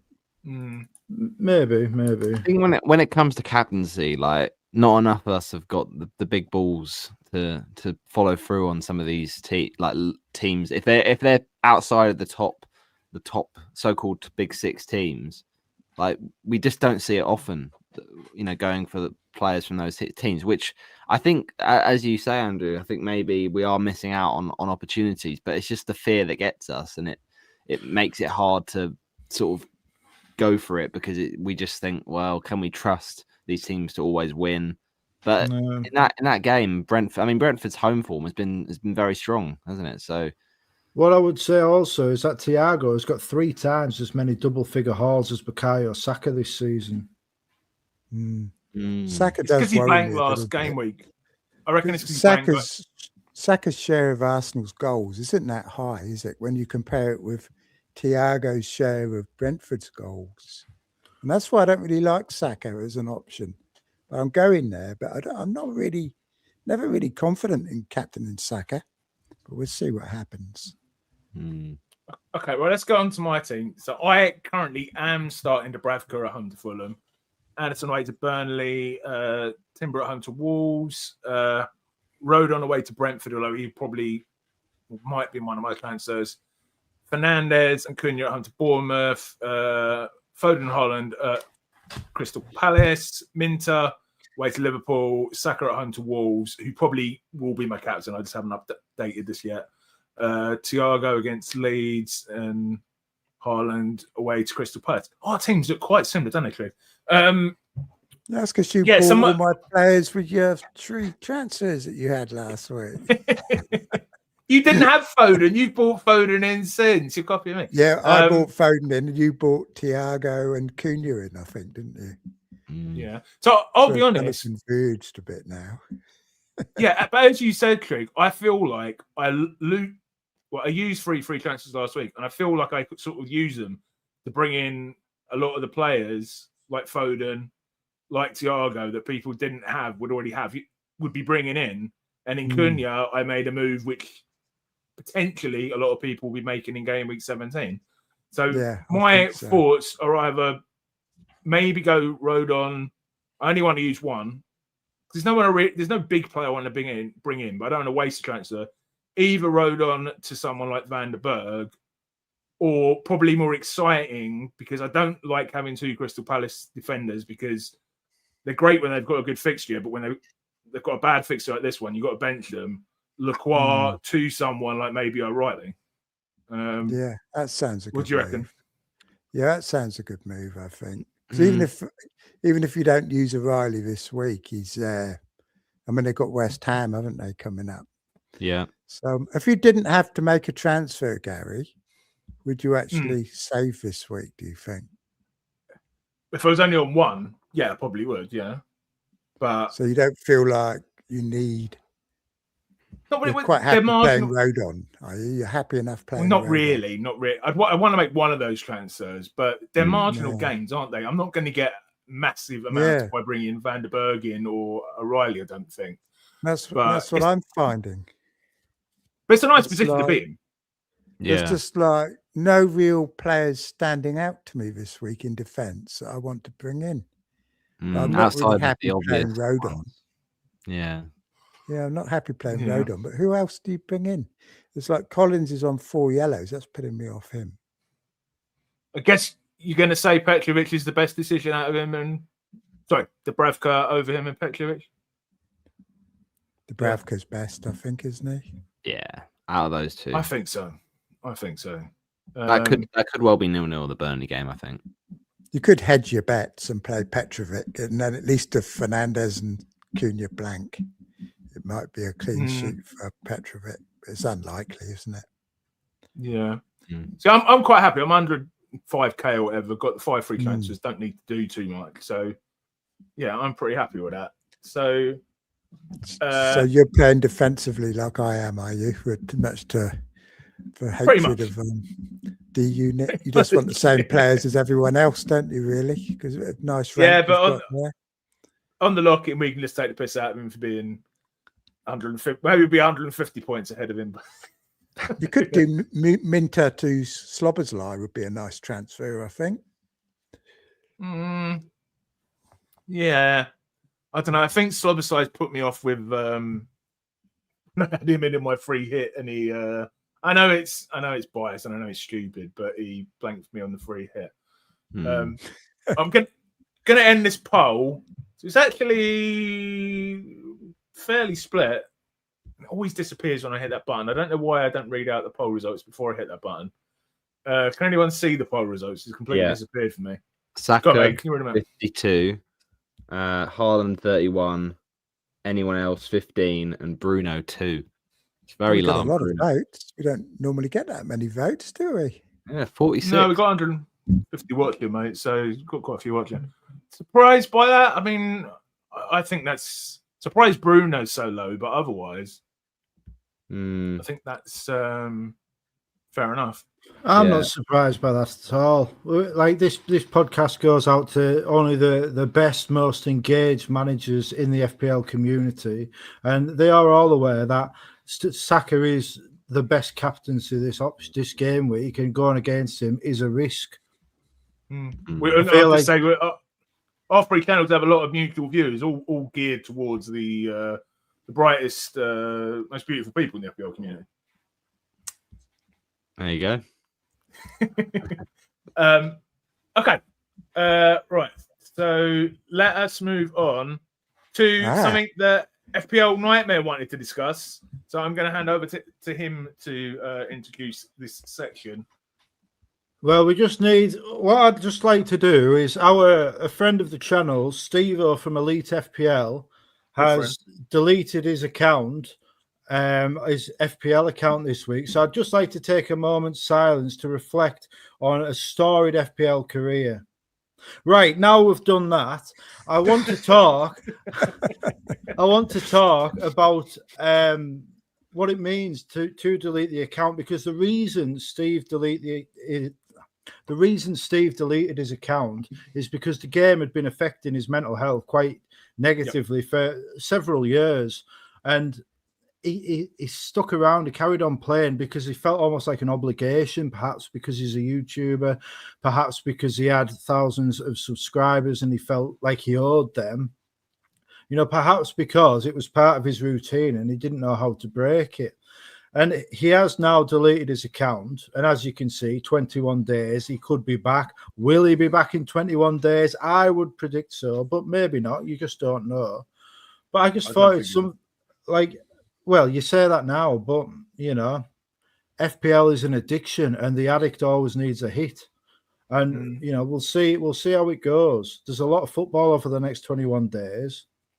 And maybe that'll help him because he will miss. The more game weeks he misses, the less likely he is to come back. But I would just like to talk about people who get upset with the game, who find it hard, and why we have such a reticence to delete the accounts and stop playing.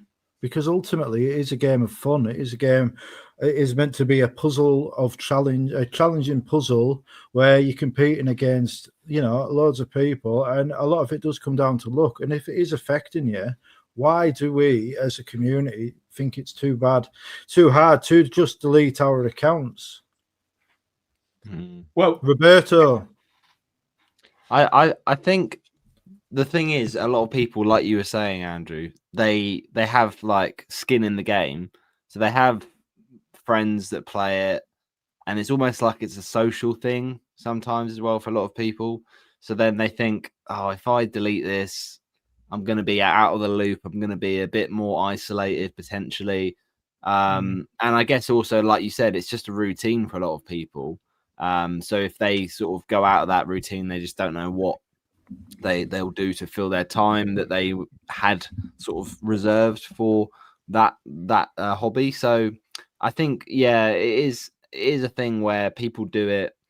And ultimately, if you're not getting the enjoyment out of it, there's no point sort of blagging it and sort of going through and sort of treading water. So yeah, it's important that if you're not feeling it, that you sort of prioritize that. But ultimately, there's no right answer to this. It's just however you want to play it.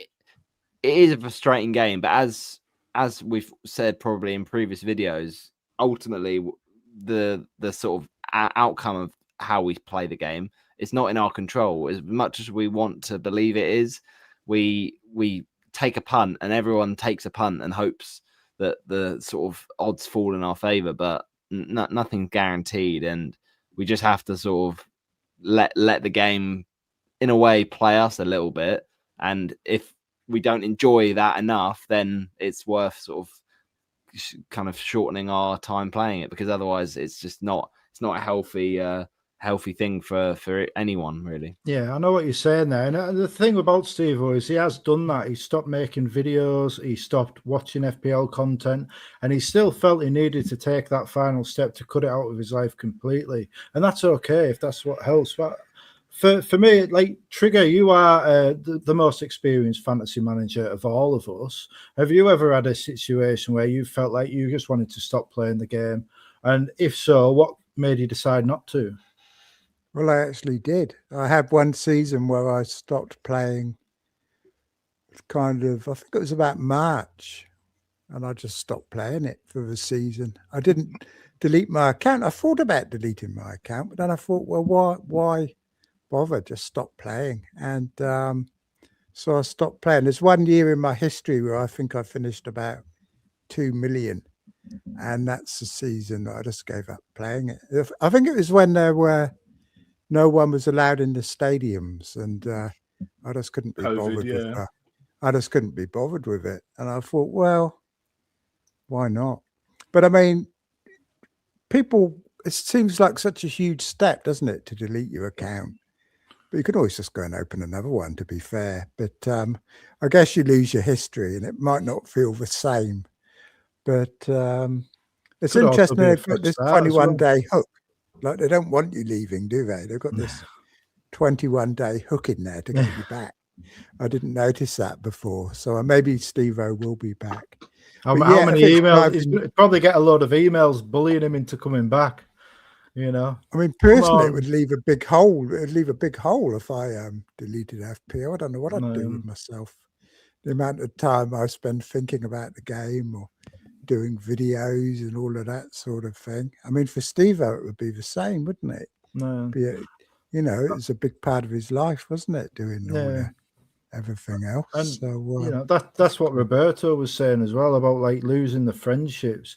Like for me, my social media use in the last 2 months has gone down quite considerably because of the fact that we have our group chat and we just talk. Everything I'd be on social media for, I'm getting from the three of you and Kanji and Darius, and it's good. And I would miss that as much as I would miss the game. But Gary, you are a doctor of psychology, as everyone knows. What would you think? Like, what are the kind of psychological things behind the deletion of an account, and why is it such a big step for people to actually pull the trigger? And do you think it's something? Do you think it's something somebody needs to do to move on from the game, or like Trig says, maybe they could just delete the login details? Well, as regular followers of the channel know, I'm good friends with Steve-O. And guess who's literally texted me while we're having this conversation? Steve-O. But I know he's not watching this because he's unsubscribed to my account and is unsubscribed from all FPL accounts. I think it's just pure chance. But I spoke to Steve-O on Monday when he deleted his account. And he was really, really struggling because he's hating the game. He's, as you said, Andrew, he's not been enjoying it for years. And I said to him, his FPL career is like this is a bit of a metaphor, but it's a bit like someone on life support. Do you know what I mean? And that thing, that last button you have to press, it's a bit like he's a comatose. Sometimes you just have to go over to them with the pillow and put them out the misery. Yeah. Now we're demonetized. But yeah, I said to him, but I actually put it, I said, you've been doing this for years, you've been creating content for years. If you really want to do it, but I said it in a supportive way. I was like, the only way you're actually going to get rid of this, if you're hating it that much, is to delete the account. Because, of course, what it's all tied to is your overall rank, which is, I'm assuming, probably why Nick didn't delete his account when he gave up. But once you've deleted that overall rank history, it's, I don't know, I imagine it's a bit like a rebirth. You know what I mean? So whether or not he goes through that, I think he will, because I think he's. But sorry, mate, what was the more general question you asked? Just about the psychology behind deletion rather than just walking away from something. Because it's all to do with our overall rank, isn't it? It's such a big thing in FPL. I mean, Trig is a legend. He's a legendary bloke, but the reason he's considered a legend is because of those top 4,000 finishes and his incredible rank history, And I mean, I'm not saying Steve had the best rank history in the world, but he had a decent one. If you go from that, and then I guess when you come back, you're almost like you're feeling like you're starting again. You know what I mean? Yeah, it's like a fresh start. And I suppose, like, Steve had a good rank history, but when you compare it to someone like FPL Harry, FPL Harry or Nick Triggerlips, two of the greatest of all time. When you're comparing it to these people, these are the people you're comparing yourself to. It's not like you're comparing yourself to your mates in a mini league. And Steve-O was always big on the Torbay Elite mini league. And over time, I feel like that has gone from his life, and it is more about the overall rank. And maybe I said it on my interview with you. I say it all the time. The website should have an option to hide the rankings. Like, you should be able to click show hide, and you should be able to hide them. And I think people would enjoy the game a lot more if they could hide their overall rankings. I sometimes think it would be really nice to start again with an anonymous account where no one's worrying about who you're picking and what you're doing and judging you for your picks, and having YouTube videos where they talk about where you've gone wrong all season and why you're suddenly useless. And so it'd be quite nice to if people couldn't see your team, and you could just I think you'd make a lot more of these big calls like Captain and Thiago if you didn't feel the pressure of all the eyes on you. Do you know what I mean? Yeah. I think that would make a big difference. But of course, that is a choice we make when we step into the arena of the YouTube field.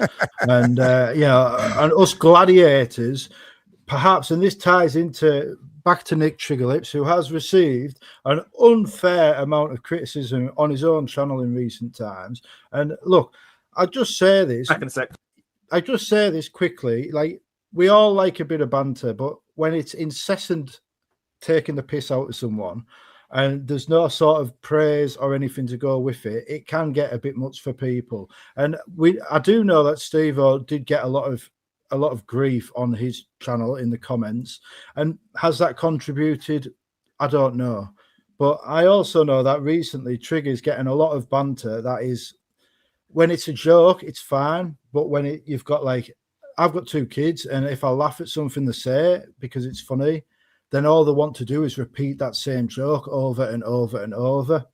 My boy, he came to me, oh, what do you call a caveman's fart? A blast from the past. And that was funny to me. That was hilarious, especially coming from a kid. It was hilarious the first time. The 10th time, he raised a wry smile. The 100th time, I wanted to throttle him, And it's a bit like that sometimes with the comments. And what I would just say is, Trig is not a sheep. He is the golden goat. Trig, you can't call somebody a sheep if they're getting bullied mercilessly to sign some menu and they say no. You can't call somebody a sheep if they're bringing in Anton Stack for 15 points. Like, sometimes I feel like we take Trig for granted. He's a top man, and I feel like, we should treat him as such. We should venerate Trig because he is our champion.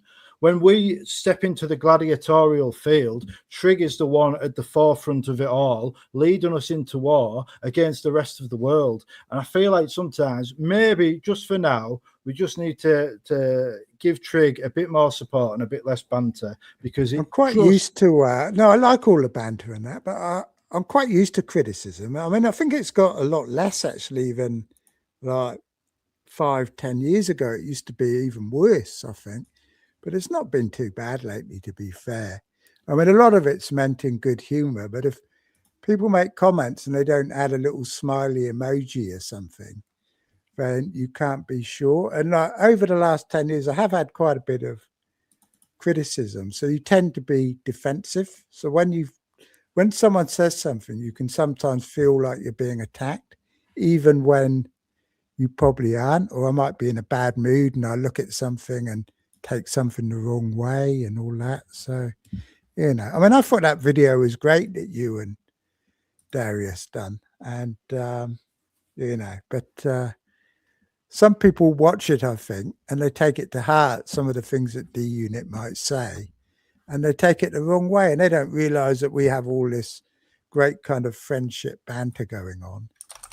And you start getting negative comments on the channels and stuff. And when you do it all for free and just do it to entertain people, it can have quite a bit of a negative impact, can't it? I mean, it's probably the same for all content creators, I think. Mm. So, yeah. But I just mute the pricks.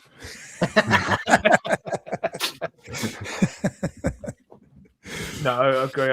I looked at your video last night and I saw someone had already put a stupid comment in it, and I was like, there we go. You know what I mean? My video. Yeah. Yeah. Here come the cavalry. What I would say is, we all enjoy a bit of banter, but if you're going to have a bit of banter, maybe look through the comments to see if 10 other people have made the same quip, because then, just like their comment rather than making another one, because it can weigh on people. Not me. Come and abuse me, or you want tack. I'll have a laugh about it. If you want to abuse Trig, come and give it to me instead, and I'll be happy with that. Give me the views. So, lads, is there anything we want to say before we wrap up? Yeah, I'll just say apologies that we haven't. I put in the chat earlier about getting questions in for a Q&A. Apologies we haven't had a chance to really get around to it, but I am going to have to go because Anthony Gordon's headband is primed. Yeah, that's what Newcastle are in the Saudi kit, and I am no longer looking at the live chat because I've got the match on in the background. Yeah, and it's just. I think the viewers will probably want to get off to watch the match anyway. But Craig, I'll just say that I miss Steve-O, and I really loved watching his shows and that over the years, and his different take on everything. Loved his walking videos and all that, and FPL's not the same without him. It's he's a big loss to the community, but you could see it coming. He hasn't been happy with the content creating and that, has he, that last season? But he'll be a big miss, I think. We should say, for the sake of balance, that Elite FPL is 2 people. It's also Jason, so we can't say Elite FPL is finished yet. Although I don't think Jason's doing much. I will say that for at least the last year, Elite FPL has been Steve, and the fact that he has been doing it all by himself has weighed on him. And he said it himself on podcasts. He said it on his streams. It has weighed on him, and he does deserve a lot of credit for keeping the channel going by himself for so long. But it is hard when you have something that you do with your mates and then your mates don't want to do it anymore. It's like playing down the pool table and all you're doing is potting balls by yourself. But Steve has inspired a lot of my content with like the walking videos, and he was one of the first people to have me on his channel, and I'm very grateful for it. And I will miss Steve a lot, and I hope he carries on making content, even if it isn't FPL content, because he does have some interesting takes, shall we say. But he's a man who knows how to make you feel something when you're listening to him, one way or the other. And I think things that stir emotions, as you say, things that stir emotions are always welcome in the world. Absolutely. I will send him and tell him to watch this particular part of the video, even if he doesn't want to watch the FPL part. But lads, before we finish, where can we find you? Start with yourself, Andrew, at the top there. You can find me over on the Solio website. I'm only joking. No, you can see there, FPL Nightmare. That is my tag on all the socials that matter. And come and watch, once the football's over, come and watch my interview with D-Unit, because it is a good one. Watch the one with Fran, because that's a good one too. And then let us know what you think about the whole Sol versus Solio debate, and whether I should incorporate these algorithms into my FPL toolbox, like Nick Triggerlip says, is a complete no-brainer. After just your conversations with D-Unit and Fran, whereabouts are you on the scale? Are you 50-50 or? I would say I'm down to 60-40. I was much. Which direction? I wouldn't be looking into it if I wasn't already tempted. Trigger's made a great case over the years, and Trigger is, of course, the best manager of all of us. So why wouldn't I take his advice? And these snake oil salesmen whispering into my ear, selling me my heart's desire of being this maverick champion. It's appealing because it's telling you everything you want to know. But maybe taking a bite of their apple is what is keeping me from the Garden of Eden. And I am open. My season's a bit down the toilet. Why wouldn't I experiment ahead of next year's big push for that world number one?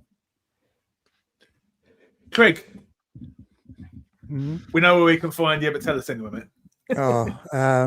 Yeah, I can't remember. Where is it? Trig Talks FPL. Trig Talks FPL. You forgot that like the last 3 weeks, eh? Yeah, I know. And Roberto, as we discussed last time you came on, obviously the form is temporary, is no longer, I don't believe. But you're not going to be on here to the new year. But where can people find you on X, etc. And what are your plans for Christmas, mate? Yeah. So on X, you can find me at Roberto Hollis 9. So yeah, this Christmas actually, I'm going off to Portugal. So looking forward to that. Very nice. So it's going to be a bit different. Not done that before. Sort of all the traditions in another country. So yeah, it's going to be good fun. So looking forward to that. You're half Portuguese, aren't you? Yeah. But not that time of year usually. So okay, not for Christmas. Got you. Yeah. So yeah, it's going to be good fun. Cool. Yeah, well, thank you everyone for watching. Please do join me, Trig, and Darius. I always assume he's going to come on. I never know 100% until the day, but for the lock-in on Friday. And thank you so much for watching. Still got 100 people watching, which is awesome, considering Champions League is on. There's a lot of other streams on. Please do like and subscribe if you're new around here. And we will see you on... Me and Trig will see you on Saturday. Merry Christmas, one and all. Cheers, everybody.